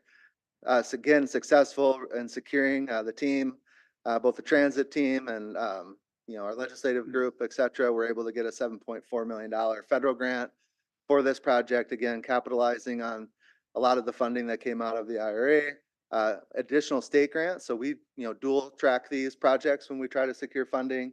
That was for design. We were potentially going to go back to the state and ask for, construction funding this year, but we were, again, able to secure the federal grant. And then lastly, this is the remainder of the downtown 2013 sales tax being allocated in here. And again, really supports that transit and urban mobility strategy in terms of getting express bus service to the downtown. These projects, again, do require about $28 million in debt issuance. I mentioned in the memo to you all that we've been carrying that in our forecast. I actually incorrectly mentioned that we weren't carrying quite enough as we reviewed it after this was done. We actually are out to 26 in the forecast that you see in terms of our long range levy number. We actually do have that all in there. So we just had a little bit of a miss on that initially when I wrote the report, but out to 26, we were contemplating that. So when you saw those levy numbers forecasted out in our long range financial plan, the debt service for these two projects are reflected and represented in there. So with that, we'd love to answer any questions that you have. And again, the action being requested is approval of this resolution.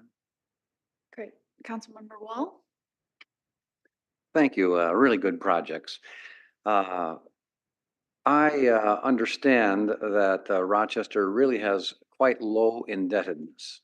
And so I'd like you to address that for people who are listening to this and how well we are doing as a city in that regard. Yes, Mayor, President, members in the council, that's an excellent question. And again, while you have two important projects before you that are contemplating the use of debt, we have very, very low debt numbers. If you compare us to other communities that are much smaller than us, I mean, they're carrying higher levels of debt than Rochester. We still continue to maintain a AAA bond rating, which shows that we have been good stewards. We're leveraging in many other financial resources on this project. But fair to say, there's a term called your debt limit. We're nowhere near, even being close to our debt limit in terms of how this impacts, what we do as a city. And so very, very, very low compared to similar communities to the size of Rochester. Councilmember Palmer. Thank you. I would go back to what Mr. Wall just said about the bonding and our AAA rating. So we have low use of our bonding. So are all three of these projects going to start about the same time and finish the same time? Are we going to do phase these in? So Mayor, President, members of council, these projects all, would, after this resolution be appropriated, you will have other decision points on each. So as we move forward with the actual bond sale, so you'll have a financial decision in the future. You will receive on the Parks Maintenance Facility, for example, a proposal for architectural services, and you'll receive, construction management services in the bidding process. So, each, one of those has a point where you'll, be able to see that again. And so from a timing perspective, downtown building energy transition is actually well ahead of these other two projects. You've already appropriated design. So you could see likely bidding of that this year. That's fairly certain. So that would be coming before you for award. We would be starting the design process on the parks maintenance expansion. We're still trying to work out the land issues. So it would be less likely that we would be bidding that this fall, but likely more next year. And then with the other project, we've secured our state grant agreement for North Broadway, are working on securing design services. And so that one's probably in between the two that I just mentioned. And that one doesn't have land issues. That's That's on city property. So you're facing the actual construction. So as far as the paying, what's going to happen, does the feds pay first and then the state and then sales tax and then we go to bonding? Or do we bond first and work our way backwards? So for all these projects, when we enter a federal grant agreement or a state grant agreement, we need to be able to say, we have the local sources of funding to do the project. So that's really a lot of what this resolution does is when we enter agreements, we can say we have the ability to execute and our local funding secure. In terms of what dollar goes out, it does kind of depend. So generally they're reimbursed. So as we see costs, sometimes, it's 50-50. Sometimes we can get 100% of the funding when we do the work and then we can pay later. We likely, and this is where we will work with our financial advising team. There's two variables, timing of the project. So we know final costs and oftentimes we don't actually bond until we're bid. So we understand actual amounts in case something happened, in the bidding process.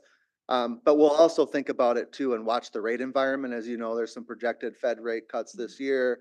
We're transitioning into a potentially better rating environment. Now, with that being said, these projections are based on our current rating environment. So they're a little bit conservatively projected. So we also will work with our financial advising team to understand, is it good to, get out there now because the rates are good or is it worth waiting? Just two more things. So the rapid bus is coming. We have all these other projects coming. In my opinion, I'd like to see us push the projects ahead so that we can get them done before we go into the rapid bus. So we go back to the parks facility. Once that's vacated, does that go back to the park department and they sell it and they get the funds? Is that how that works? No, I think the theory on this, and I think it's, just worth making sure everybody understands that in terms of all who's involved. So I appreciate the question. I think the theory on this is because you are investing in this building, that property would then revert for you to reuse as you see fit. I'll talk about the parks maintenance facilities specifically. We have talked about working and partnering with DMC, and actually Cindy and team within the DMC budget process have appropriated some funding to do planning for that site, which is not just this site, but the adjacent Mayo Field as well. So you can develop a community-based vision for what wants to happen on those properties. And then ultimately, I think the idea is that any proceeds would be directed into the future development or redevelopment of that site. Or you as a council would have the discretion to say, where they might go. And as you know, sometimes we see proceeds on those projects and sometimes we don't. It really just depends on how you're trying to advance your vision for the project. Thank you. Appreciate your time. Ms. Elms, did you want to add anything? All right, Councilmember Keen. Yeah, I was looking at, again, I'm looking at these three projects. I noticed there's different sort of financial vehicles. Some are going to be tax like, I don't want to get into it too much, but I do want to kind of follow up on Councilmember Wall talking about, we do have low debt, but I also want to make sure it's kind of like clear-eyed that when we start servicing this debt at like $2.4 million a year for 20 years, that's about a 3% levy sort of hit. Do I understand that right? Yes, that is correct. It's reflected in your long-range financial forecast, but that is the type of increase. That's an important point, that it's already reflecting what we're seeing. But when we take actions like this is what drives us towards coming to the end of the year when we're saying we have to deal with these sort of year over year changes. Do we have any debt that's falling off in the next like 5 years? You know, the larger, we'll call it tax levy supported debt that we Yep. have in place right now is the DSIC, which is a more recent project. And then I believe the next piece to fall off is potentially the PWTOC, but I'd have to look into that. But generally and I think there may be a small equipment certificate for fire, for a previous truck purchase that is laddering off soon. Okay. But it's But not a big, not there's nothing big significant. falling off that makes us kind of fit the existing debt profile. Right. The borrowing the city did back in the aughts, the early times of doing the bio business center, that is under an enterprise fund, or that's not part of, is that levy supported? So you have two debt issuances there. One is one's taxable, one's non-taxable. They're not levy supported debt. However, you know, you have one that's supported by tax income and financing revenues, and the one that's supported by the leases on the building. Yep. Bio Business Center, just to forecast though, I mean, Yeah. we have leases out on that building until 27, and then, you know, we will have to determine whether those leases continue or not and our ability are able to service that debt. Okay, thank you. Other questions? Otherwise, a motion? I'll make a motion. Authorizing a budget amendment for parks maintenance addition to the Public Works Transit Operations Center, BWTOC Downtown Building Energy Transition Phase 2 and North Broadway Park and Ride expansion. I'll second. All right, Councilmember Palmer. Enough's been said. Thank you. All right, Councilmember Kirkpatrick. Thank you. I have my microphone on now. Probably should have asked this before we did the motion, but no matter. Kind of a segue into a totally different place because that's where my brain goes, you know. The referendum, 61% of the people at the referendum in 2020, we got a couple $1 million for parks. Where did that go? Is that included in here? Has it already been spent? I don't recall any of that. Is that? Okay. Do you want me to answer or would you like to say? I'm happy to answer. Okay. Thank you. Yeah, Councilmember Kirkpatrick, not included within these funds. So we have $2 million per year that was voter approved, you know, by a very high margin. $1 million a year goes into we'll call it pay-as-you-go projects, and those are a variety of court improvements, playground improvements, et cetera. Another $1 million a year is actually going to pay a tax abatement bond. I didn't put that in the levy bucket when Councilmember Keen previously asked, but it technically is. However, it's voter approved and has a different kind of standing in the way we think about it. So that serves your abatement bond there, which allowed you to advance about $14 million of projects. So think Silver Lake, Soldiers Field, and a couple of others. It's been a while since we've talked about them, but It is, and thank you. I just wanted to kind of get that out there as we're talking about this so that everybody was aware. Thank you. well, we've been talking about these projects for a long time, all of them in different ways and thinking through the different financing. So it's just always nice to see how the funds are really braided together and leveraging different resources smartly. So I know it's adding to our debt load, but I think this is an appropriate use of funds that fits with our priorities. So thank you for your work on this. Any final comments, questions? All in favor, say aye. Aye. Aye. All opposed, say nay. Motion carries. Thank you, Mr. Parrish. Thank you. All right, we are moving on to our pulled items and we have F6 or formerly F6 as our first item. And that is the 2024 deposit facsimile signature and investment authorization and assignment of securities. And Councilmember Palmer pulled this item and we have Mr. Parrish available for questions. Go ahead. I'll move approval. Second. Councilmember Palmer. The only request I have is at some point I'd like to see the RFP either from last time we did one or the next one that comes up. And I think Ms. Elms provided some context, or Mr. Parrish, if any of staff would like to respond. I'm happy to start and if there's more detail that's necessary, but yes, we had been planning to do an RFP. Those are very, very significant RFP documents. They will probably be thicker than your packet. But we've had a lot of turnover. We're very excited to have our new finance director here. You may be learning about some things he's got on his plate today.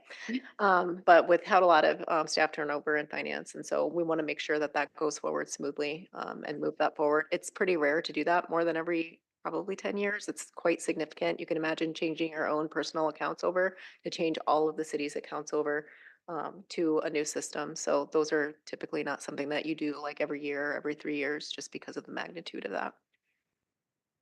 Perfect. That's all I needed. All right. Ms. Dennis?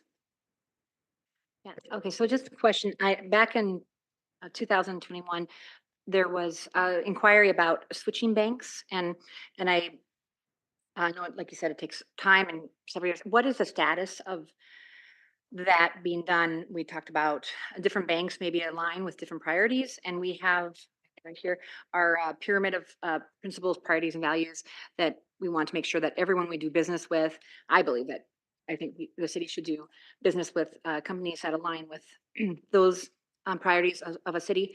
So just wanted to see if that had been talked about switching banks or where that has been. Councilmember Dennis, Excuse me. council members, that aligns with that last question. So that would be necessary to be considered as part of an RFP. I do want to note that based on the securities, both cyber and FDIC, that there's a number, it's unlikely that a significant broad portion of our local and regional banks would likely be able to meet those requirements and even the capitalization necessary based on the size of our accounts. But that's part of something that would come forward as part of the RFP process and understanding from the city council whether there's a majority of folks that are interested in taking on some of the financial implications of doing something like that. So the like values and how they've done business and all that will be taken into account when looking at banks as well. Well, maybe Aaron Parrish could talk about it, but we did also go through that process when we had our most recent audit by looking at our investments as well. Yeah, so Mayor, President, members of the council, I think one of the things we'll do is we'll develop an RFP. And as Administrator Zelms mentioned, I mean, there's just been some staffing challenges and constraints to prioritize that work. I think what we're gonna want to hear from the council is, are we trying to prioritize locally focused banking? Are we trying to prioritize socially responsible banking? We have the depository accounts you have this evening. We have investment accounts. What's the scope of what kind of conversation you want to have there? So as a team, Team Brian here, we'll start to work on that and just determine. But it is a very I don't want to understate, and I just want to reinforce and emphasize very significant if you think of the number of vendors the city has and how that all sets up to really make a transition. And there's a lot to it, but we know we owe you that conversation. It's not lost on us. We apologize for not being able to have been brought it forward sooner. But we definitely have it on our radar. Great, thank you. Councilmember Kirkpatrick? Thank you. I appreciate that because I remember asking Mr. Martinson last year and he had really acknowledged the lack of staffing and that it would be coming sometime. So I appreciate you all bringing that forward to us when the time is right. Thanks. All right, is there a motion? Did we make? Oh, yes, okay. Sorry. Are we, I'm doing great. Are we ready to vote? Is there any other discussion? Okay, all in favor say aye. Aye. All opposed say nay. All right, motion carries. Sorry, I get confused on these pulled items occasionally. It is, it's totally the microphone. All right, so F8 is also pulled by Councilmember Palmer, and we have Julie Brock here in our attendance if we have questions, but go ahead. And this is the amendment to the contract with Workforce Development, Inc. for implementation of equity in the built environment grant. Go ahead, Mr. Palmer. And I'll make a motion to approve. Second. Back to you, Mr. Palmer. My questions were answered today by the staff about construction hiring. And I think to just take the moment now to let everybody know that this grant will help getting BIPOC community members involved in the construction industry. And if they're looking for a job, they should talk to these guys. Excellent. Any other comments? Councilmember Kirkpatrick? Thank you. Did you find out or were the numbers available for how many employees have been hired at this point? Because this was implemented a couple of years ago, I believe. And is it an insignificant amount or is it, how are we doing with the program so far?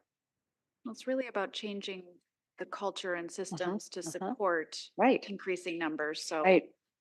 Go ahead, Let's Ms. take Rotella or Ms. Brock? Yes, thank you for that question, Councilmember Kirkpatrick. And absolutely, you are correct. It's about changing systems.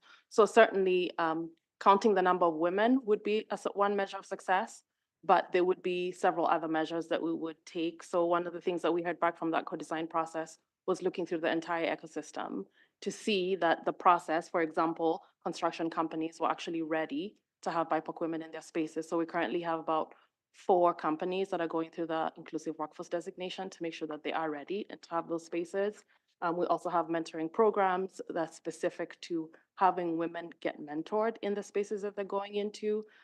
We have collaboration with Rochester Public Schools to have early exposure for young folks to consider a career in construction. So we're looking at all of those different measurements, not just the women. So definitely towards the end, that's a number that we'd be looking at. But throughout, we're looking at all of these other measures of progress because we're changing an entire system. But I would like to pass it on to the program manager who's here if she wants to add additional information. Sure, the best metaphor that I can give you, which is appropriate for all of the conversation that we've had today, is we are in the infrastructure phase of this project. We're putting down, we're grading the soil, we're putting down the curbs. We're doing that so that we don't have crumbling concrete later down the road.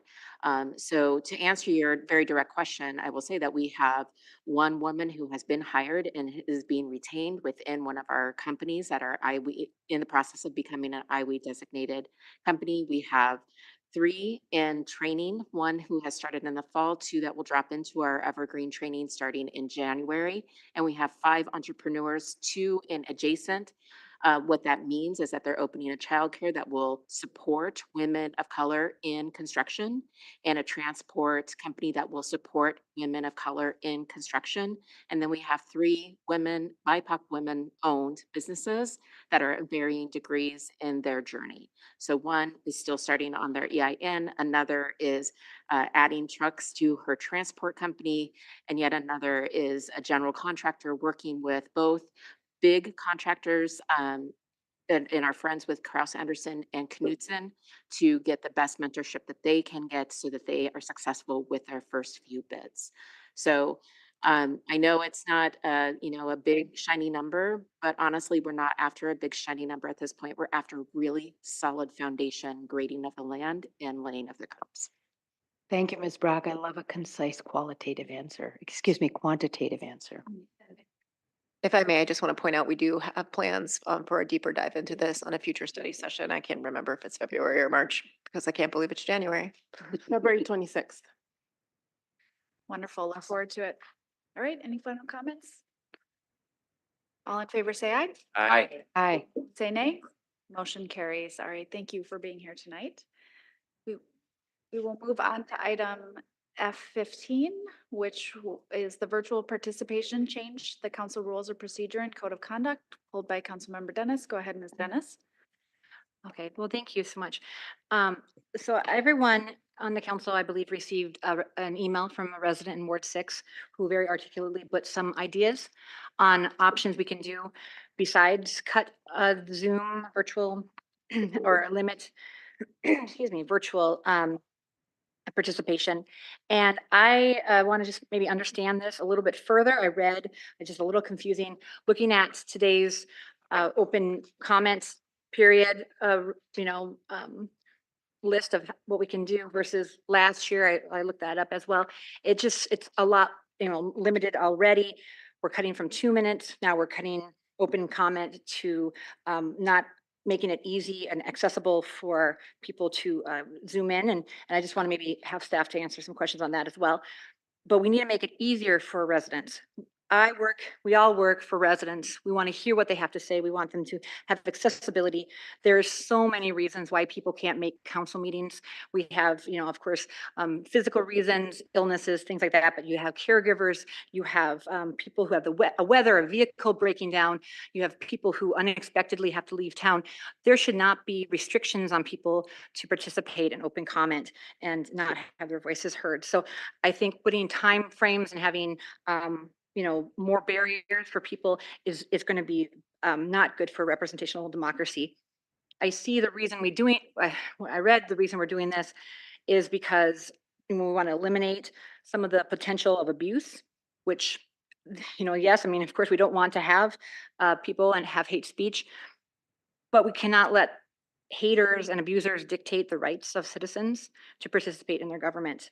I just am beside myself on how we have already taken away, just chiseling away over the last couple of years at the ability for residents to have active and meaningful engagement with their local government, and this is adding to that. I don't think we should act in fear. I know there's a lot of this fear mongering, as you can see from last year, with fear words and things, but we can't be acting in fear. We have to still be acting out of good government and a spirit of democracy, which is hearing what people have to say and taking that into real consideration when making policy. So I think that by limiting Zoom in any way, it would be a mistake. And I feel that the essence of our job is to make it accessible for more and more people to participate, not less. Thank you. Okay, is there a motion or questions for staff?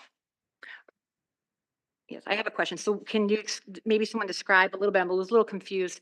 What exactly is this going to eliminate? It says eliminate virtual public comment completely and from open for public hearings. So if there's like, does this include, let's say we have someone, President Biden wants us to call in to open comment, we will not allow that to happen? I mean, is this kind of, are we not going to allow constituents or developers calling in if they have a project they can't make it down from the cities or someplace? Is this going to eliminate all ability, not just residents, but this is going to eliminate all virtual open comment and public hearings? Is that correct? Councilmember Dennis, council members, mayor, maybe I could start. Yes, as written in the packet, what it would do would be to eliminate the ability for people to participate virtually in open comment and the public hearing. It's a little bit different when we have an applicant, although in recent, maybe the last 9 months, it's been pretty rare for them to participate virtually. But those are things that we can coordinate ahead of time. Staff members oftentimes are joining virtually because of some conflict, or maybe something got pulled from consent that they weren't expecting and they weren't in town, something of that nature. So those are things that we can plan for and manage. We know ahead of time who those folks are. Our process hasn't allowed us to do that because people don't have to sign in, or an open comment is an open forum.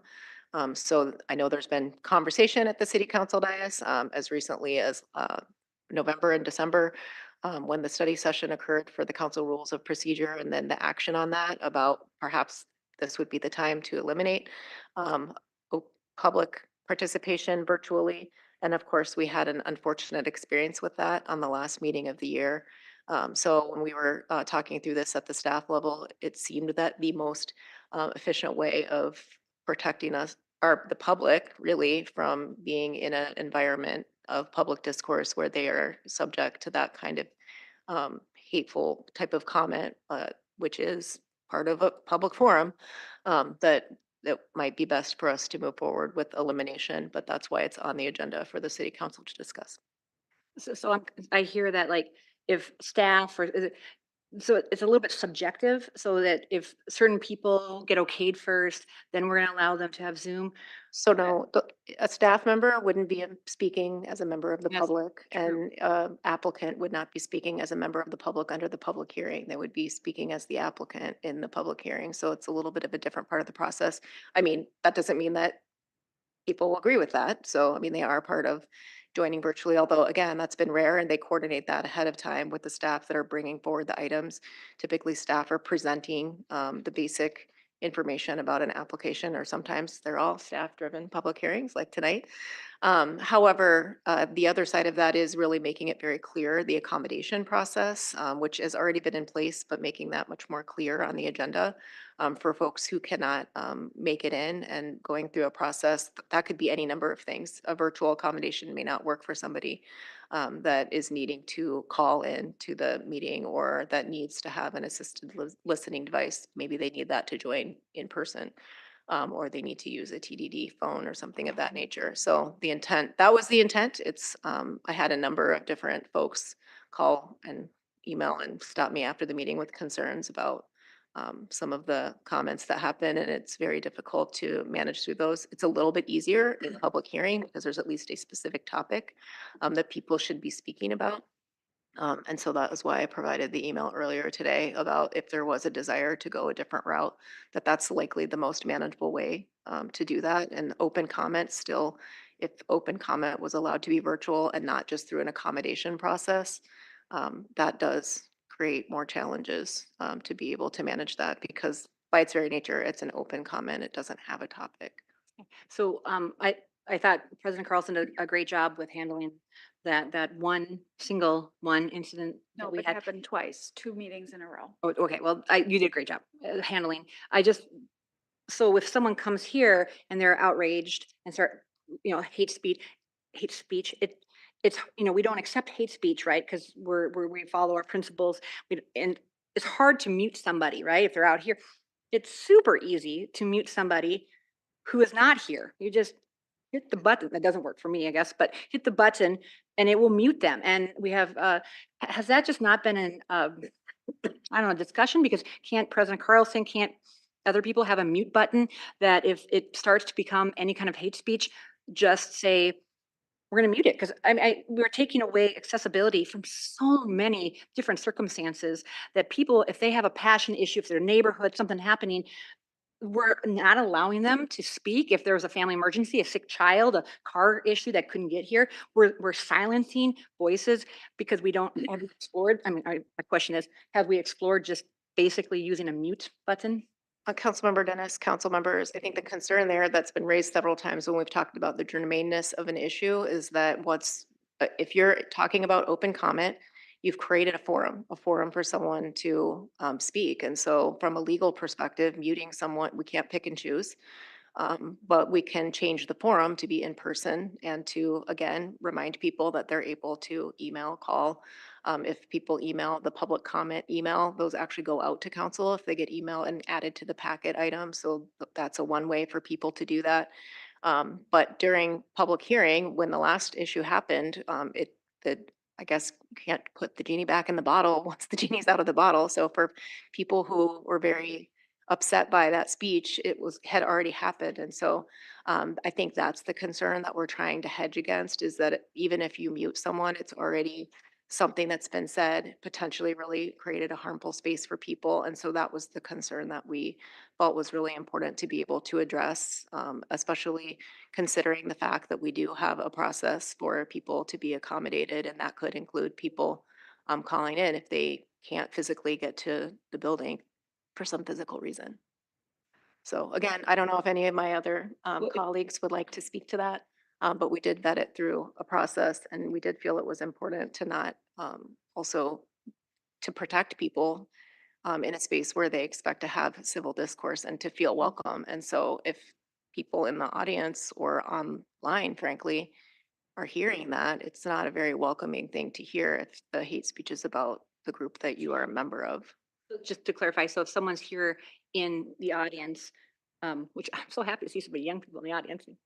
Okay, but if you're here in the audience, having someone, has that been now, if we're trying to eliminate hate speech, which like I said, I agree that we need to make people welcome from every walk of life. And how are we, how are we gonna stop that?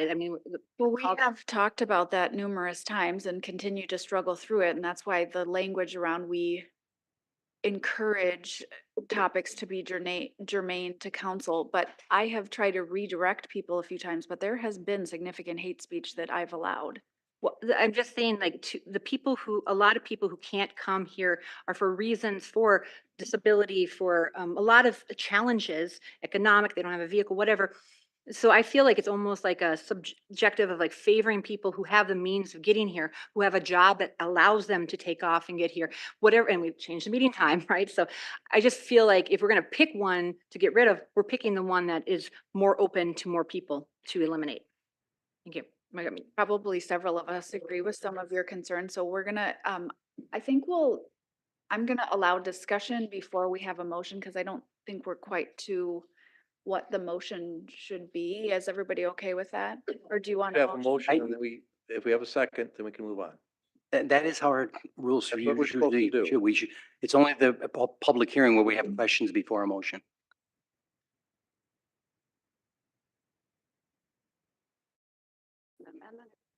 All right, well, there are a few questions, so let's do Councilmember Palmer, Keen, and then Kirkpatrick, and then we'll I'm consider gonna a make a, motion. I'm gonna make a motion to approve the action requested. Second. All right, Councilmember Palmer? You can make amendments to it, but you remember, we're going back to prior to COVID time, and this wasn't a problem at that time. If you're worrying about hate speech when somebody's coming up to the counter, I think it takes, the people calling on the phone are cowards. They're not willing to stand up for their rights in front of us and say what they're going to say. So, we have also had people, call in and call in and call in, and they act like they're not there. It's not just Rochester this is happening to. This is happening nationwide. And you need to put a stop to it. I was willing to put a stop to it a long time ago. But again, we go back to the pre-COVID time that we are allowing people to come and speak, and they can always send an email. And there, if we want to make an exception to it, we can always do that. Okay, Councilmember Keen, anything to add to that? Yeah. Again, I want to support this tonight, partially because I wanted to support this back in 2023 when we were addressing our rules. We talked just about hate speech tonight, but I find the remote participation is very distracting to the room. It's very, it's almost like we're giving more attention to those who don't come than those who come down and try to speak to us face to face. The other thing is, it's not just the hate speech, it's this sort of disruptive behavior into our meeting, that like calling on someone and no one answering, calling on them again. And then, I mean, that's the stuff we have to get ahead of. And as Councilmember Palmer says, this is not a Rochester thing that we're just observing. This is a national thing. And I think when I watch best practices, we're following those as far as how we're moving ahead. Councilmember Kirkpatrick? Thank you. Although I appreciate the comments that have been expressed so far, they feel a little reductionist to me. And also I'm hearing some perhaps labeling and assumptive thinking that I think is somewhat inappropriate, actually just completely inappropriate.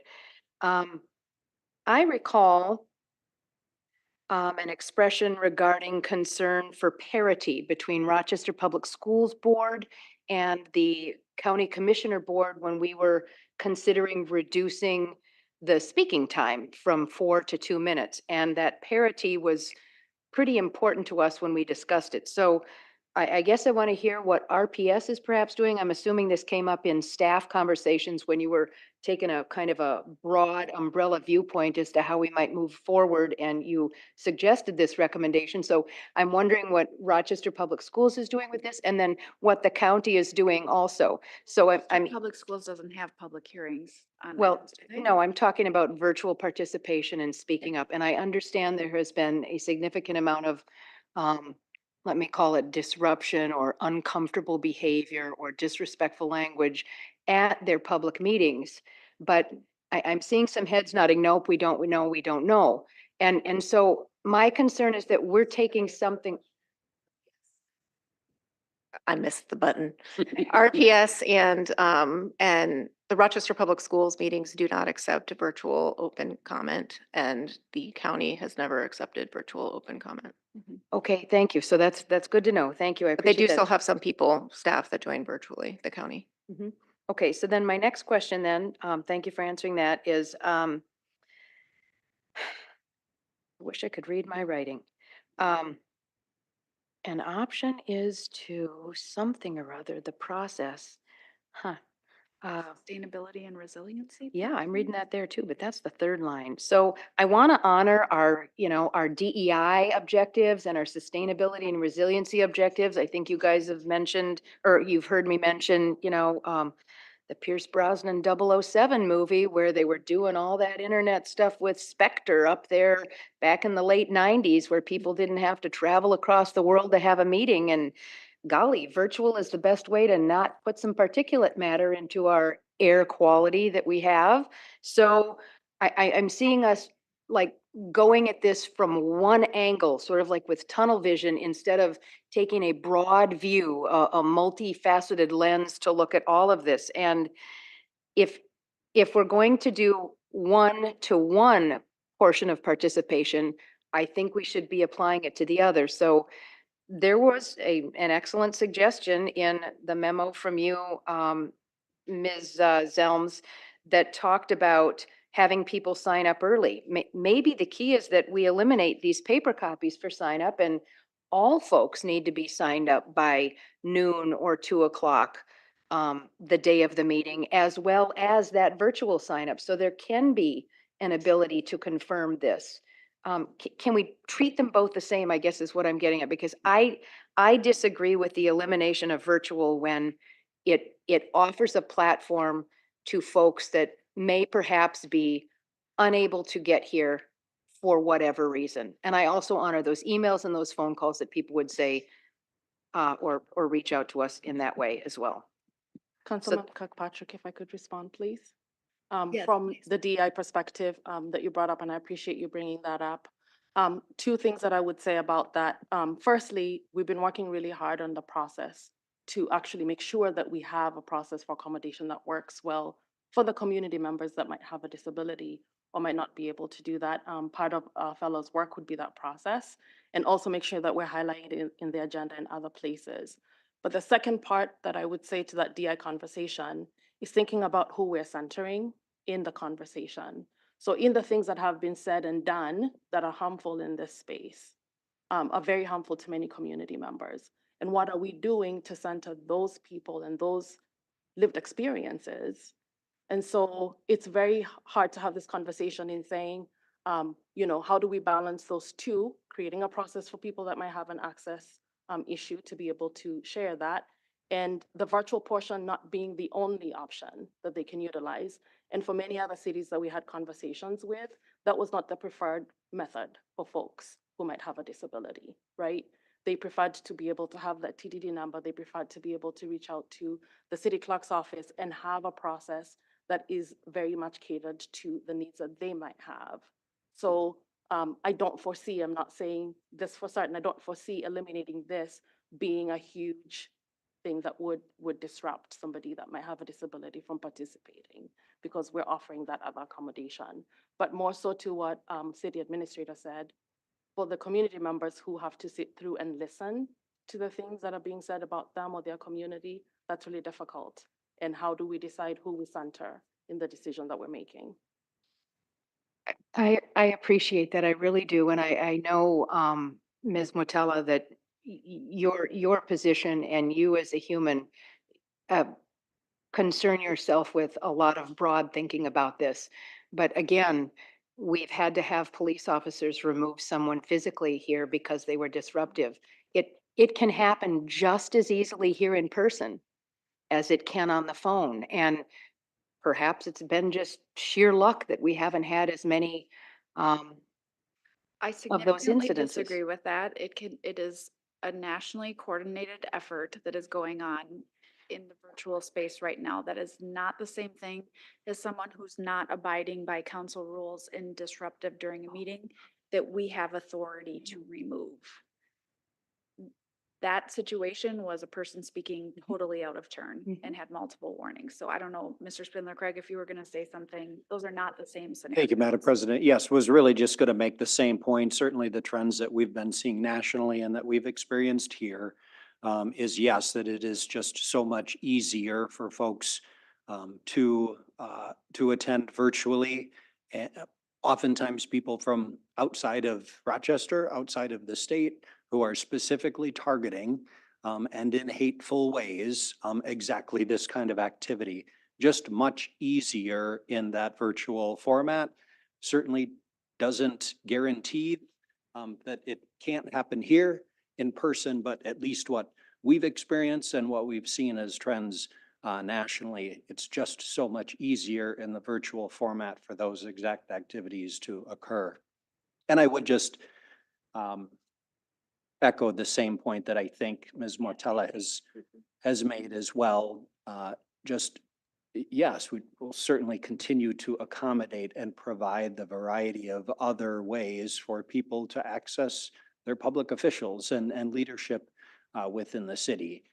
It's not just a question of somebody coming here in person and speaking before you all versus appearing by phone. Thank you. I want to call the question. No, I haven't spoken yet. I know, so Greg, everyone can okay. speak. Yep. So I'll speak, then council members Wall and Bransford. So I've really struggled with this too, sort of being personally affected and feeling personally vulnerable. And then also this idea of access and wanting to make sure that people do have access to speak about issues. I do think there's maybe this middle ground around the public hearing portion, because they are potentially issues that are very specific to neighborhoods and communities who need to be able to voice their perspectives and may have all sorts of things going on in their lives that they aren't able to actually get here. And it's pertinent and timely for them to speak about it. So I think that feels different than just coming to open comment and speaking about whatever concerns might be that they could email about any time or call or whatever. So I liked the compromise Administrator Zelm shared around, could we have people sign up with their contact information by 1 o'clock the day of? That would be sent to me, so we know who would be speaking at the public hearing. That would give people time and the media time to talk about any concerning issues. You know, the agenda has been posted then for several days. So I felt good about that compromise. Still really limiting who the virtual forum would be accessible to, but doing so thoughtfully. So Councilmember Wall. I am supportive of the suggestion. I really appreciate what President Carlson has said, because I do believe there are some people for whom it would be a genuine hardship to try and get here. But I think those are probably fewer than we might think. That the people who find it important to be here, many of them are here tonight, many of them show up every week, that I would advocate approving this policy and then amending it as we find the need. People calling in and saying, and we can craft a policy that I think will meet the needs, legitimate needs of residents of Rochester. Thank you. Councilmember Bransford. Yeah, I think it's the interplay between reductionist thinking and invective, right? It's a hard call. But I agree with Mr. Wall that, you know, straw man arguments and Ms. Metella is saying we have options, right? If we didn't have options and if we didn't have support from staff to have other avenues for them to participate, I would be far less interested in supporting this, but we do. And there are a lot of different ways. So for me, the invective we've heard has been horrible. And this is city business, not a soapbox, right? There are many people who can come up to the podium and blast us. And I respect that because they look us in the eye, but it's done respectfully or marginally respectfully. But at least they have the guts and come to do it here.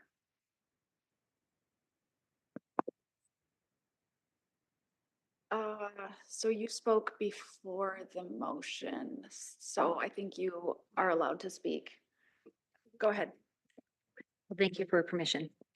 I just wanted to, I hear some of the comments from my colleagues, and I agree with a lot of things where we need to make sure like DEI focused and this, but when we talk about, there's so many other options, like just verifying a number. We have so many technology abilities. If someone calls in that moment, you can say, hey, I'm going to call you back on that number, you know, or have, you know, some kind of verification process, because I hear the issue of accountability. Like we don't want people not, you know, to come, you know, and be in the shadows and say hateful things. We want to make sure we know who people are. I think there's other options. I also feel when I hear comments like it's distracting to have virtual.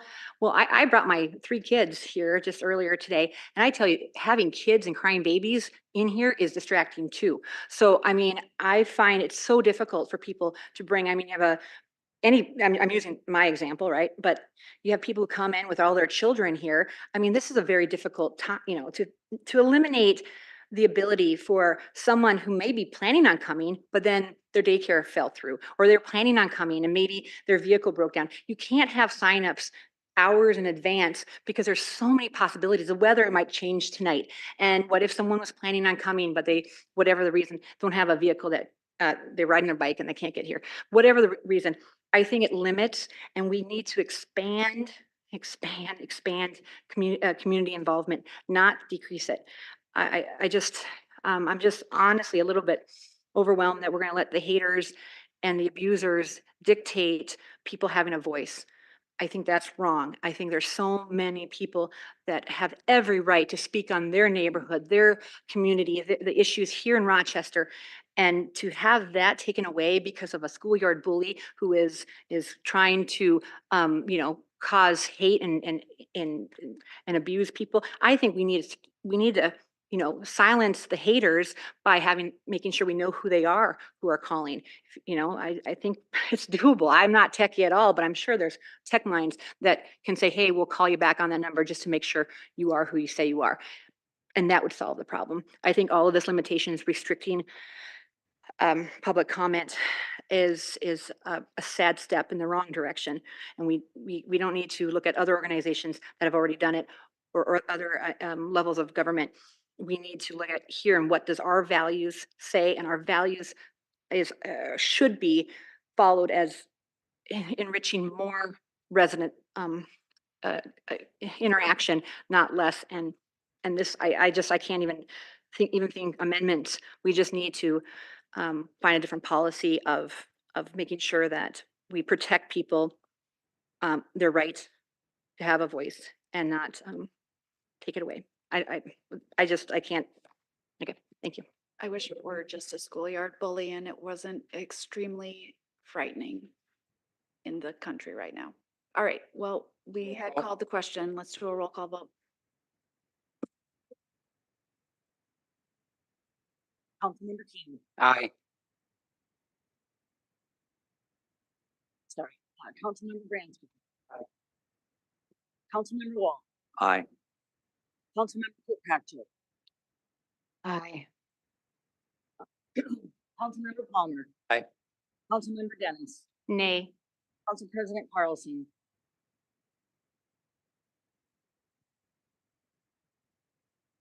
Aye. There's 6 ayes and 1 nay. Council President, I want to move to direct staff to add language to allow virtual participation in public hearings using the rules that would, again, as described, that would protect the integrity of our meetings. Isn't the item over? Was implied as part of the motion. Okay, next. The businesses, see, I'm just not, I'm not amending it. I'm asking for this directing the staff to make it, to add the virtual participation in I public think hearings. it's covered under adopting amendments to the code of conduct. Oh, is it the second bullet? Yeah. Oh.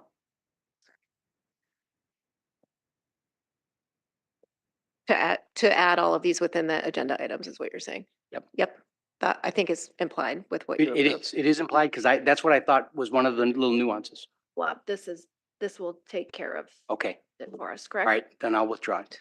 As it was in your packet, we would make all of those changes and put it on the agenda. It would just become part of the agenda. Yes. Because I read over the language in the thing in front of me and I didn't think it was in there yet. Yeah. it Or was- you can make the second motion directing us to include all of it in the packet, whatever the pleasure of the council is. If the consensus is it's already there by assumption, I'm good. I wasn't making that assumption. Okay, all right, that's good. If you, I don't really want to make assumptions. We've Is it adopted the clear? amendments. We've directed staff. I don't. Yep, I think okay. It's changed. Okay. Just nod of the heads. Yep. Agree that it's changed and ready for next meeting. All right. Okay. Thank you. Yeah. Well, that is it for reports and recommendations. We have one ordinance first reading. So Mr. Spindler Craig, go ahead.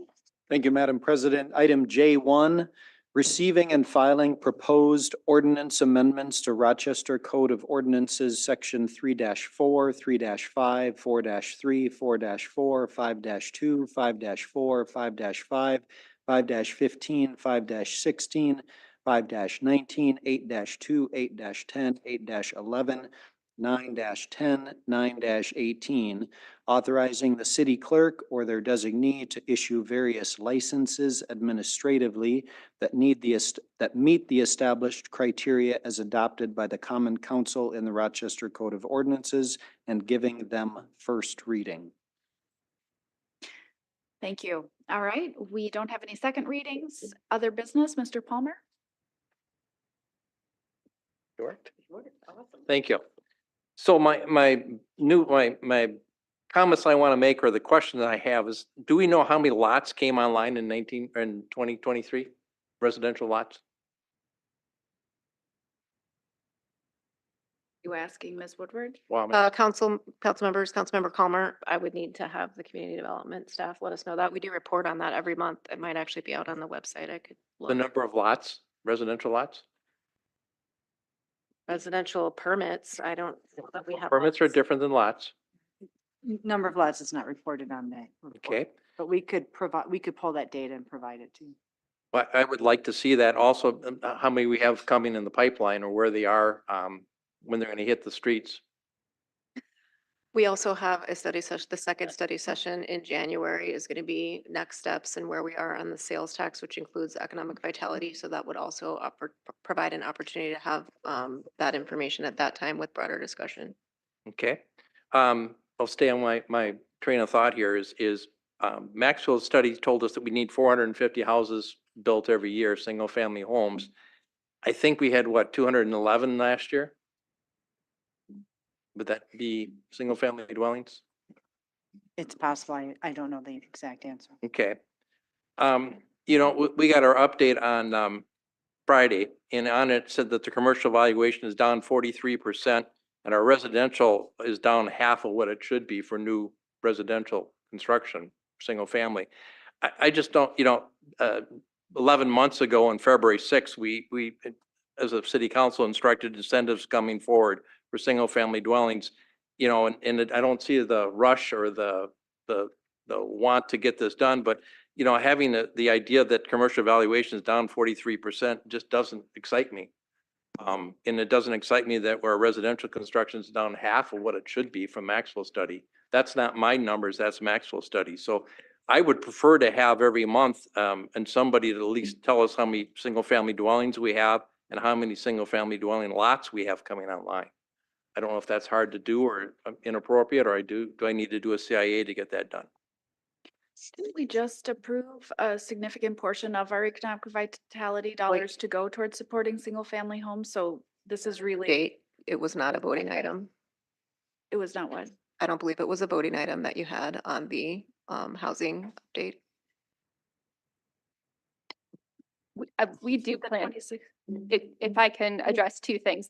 Related to the commercial values, it generally depends on large projects. We're anticipating a large project to come in that will probably be more than last year, which will take place probably in January. So it really determines, like, some of those larger commercial projects.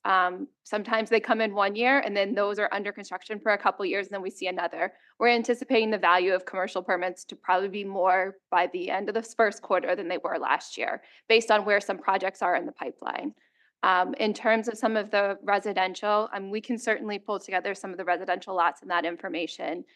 We are anticipating bringing back the economic vitality to City Council at one of the study sessions in January. We've been continuing to build out some of what that economic vitality would look like in terms of what those programs are and a lot of those details, and working with partners to figure out what makes sense so that we were utilizing the study that Ms. Edens had really presented in November to council under reports and recommendations that was very much contingent on whether we got local option sales tax or not and what those options are. And so we are continuing to refine those to be able to bring them back and provide that information to council. So that information is going to come back to us next meeting. Is it a voting meeting or is it going to be just a study session and then down the road are you taking our input or are you telling us what we're doing? It is intended to come before a study session to allow you an opportunity to provide input. Okay, thank you. Mr. Yetzer is joining virtually, I believe. Go ahead, Mr. Yetzer. Good evening, council members. Can you hear me okay? Yes. Okay, I apologize. I cannot get my camera to be working, which is why I was slow to raise my hand in the first place. Just a couple things.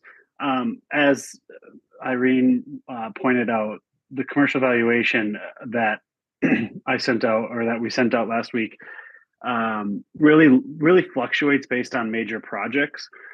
So if you look, those averages are based on a 3-year average, and if you look at the previous 3 years, there was a significant commercial project in all of those 3 years. Think the Kellen building, the Mayo parking ramp, those sorts of projects, which is why you could make a pretty strong argument that the commercial valuation is inflated. The average commercial valuation is inflated anyways, but nevertheless, we do anticipate a much larger commercial valuation this year, even in just Q1. But as for the residential piece aside, we do pull vacant residential lot numbers pretty regularly. I just can't put my fingers on it in a second, but I can send that information to the council, as well as the number of plats that were approved in 2023. That information is fairly easy to obtain. Okay. Any other business? Thank you, Mr. Yetzer. Right. Sure, Councilmember Kirkpatrick, then Dennis.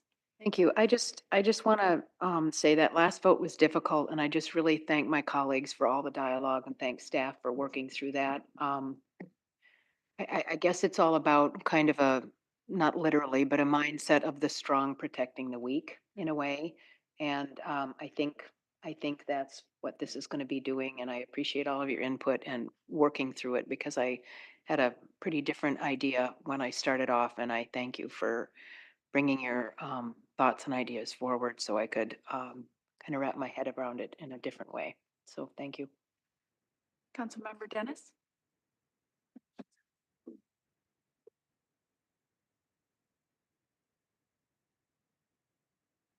Oh, okay. Yeah, I just, it looks like it was, told you to touch it, but. Yeah, well, thank you. I wanted to bring this up because this is a very disturbing, and I know it has been now circulated to many people on council, but on December 26th, I received an email at 3:57 entitled, it's right here, 2024, and I guess I didn't write down, 2024 expectations for team interaction. And the email was addressed to me about how council is going to be in the new year. And the email was then forwarded on to city leadership and the rest of council within a minute after sending it to me.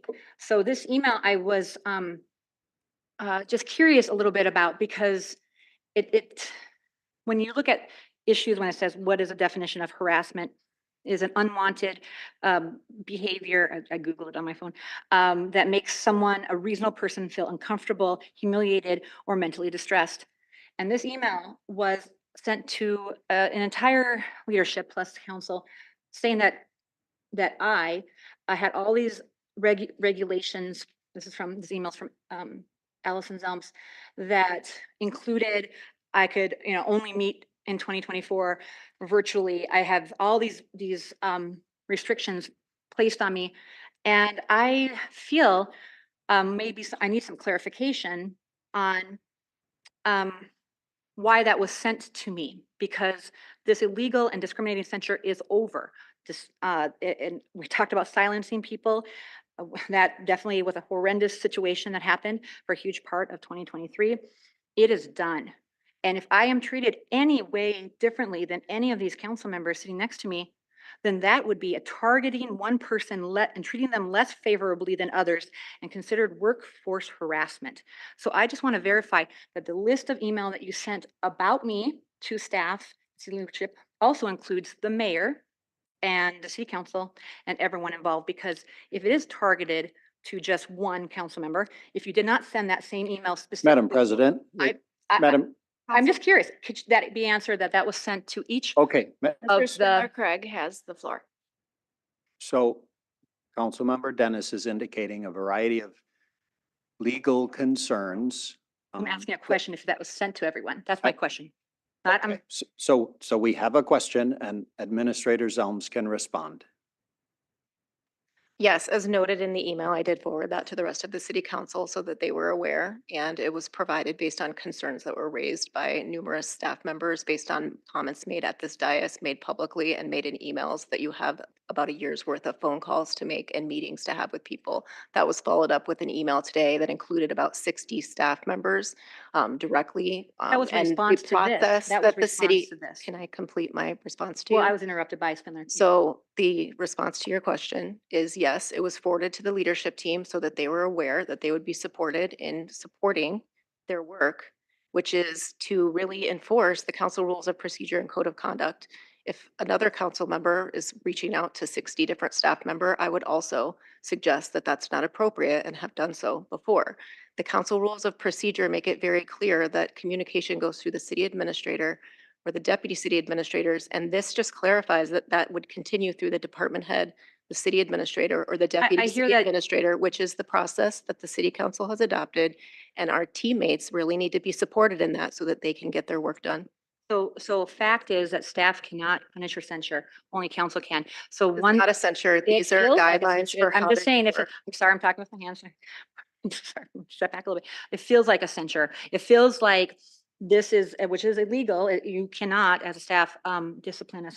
But the question is, did you send Councilmember Dennis, and you sent this whole email, did you say Councilmember Palmer, Councilmember Kirkpatrick? Are these regulations that you sent to me also sent to each one of my colleagues? That's a yes or no answer. Councilmember Dennis, the answer is I forwarded the email to You all of the forwarded the city email about council. me to everybody. Can I answer the question? No, I am asking a yes or no. Did you send a specific email? to President may everybody? answer the question. This is a real serious issue when it comes to democracy. I forwarded it So to that- the entire city council so that they would be aware of it, and the rest of the city council hasn't made the type of So you were statements or reached. publicly shaming just Madam me. President, This is Madam not- President, may I have the I'm floor? happy to read the email aloud if the council would like me to. All right. We were all. super Enough. public. Madam President, Hold on a second. may I have So the this floor? is not acceptable, this back and forth.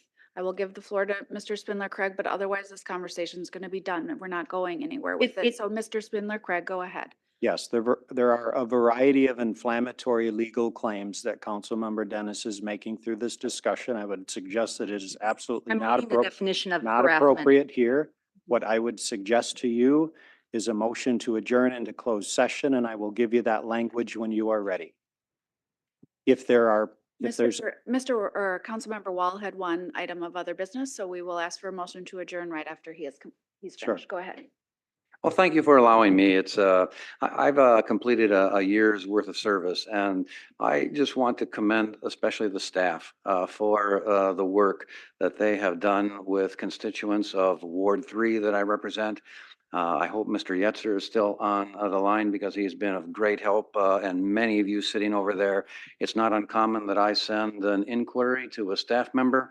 It is reacted to almost immediately. I think last Friday afternoon, I sent emails, and by this morning at 11:42, one of those people thanked me because it was done. It was a spectrum issue that the staff intervened, and boy, just thank you for the work that you do. It doesn't go unnoticed. I believe it also creates great goodwill with the residents of Rochester. Well said. All right, motion to adjourn to closed session. Go ahead. yes, Mr. Madam Spindler. President, I would invite you to invite a motion to adjourn into closed session in room 104 at a time you choose.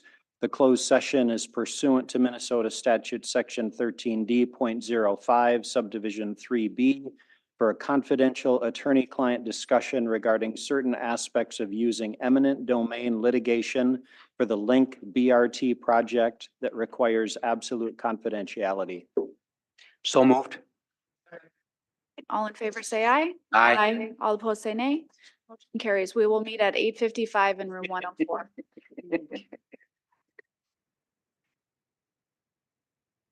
Recording stopped.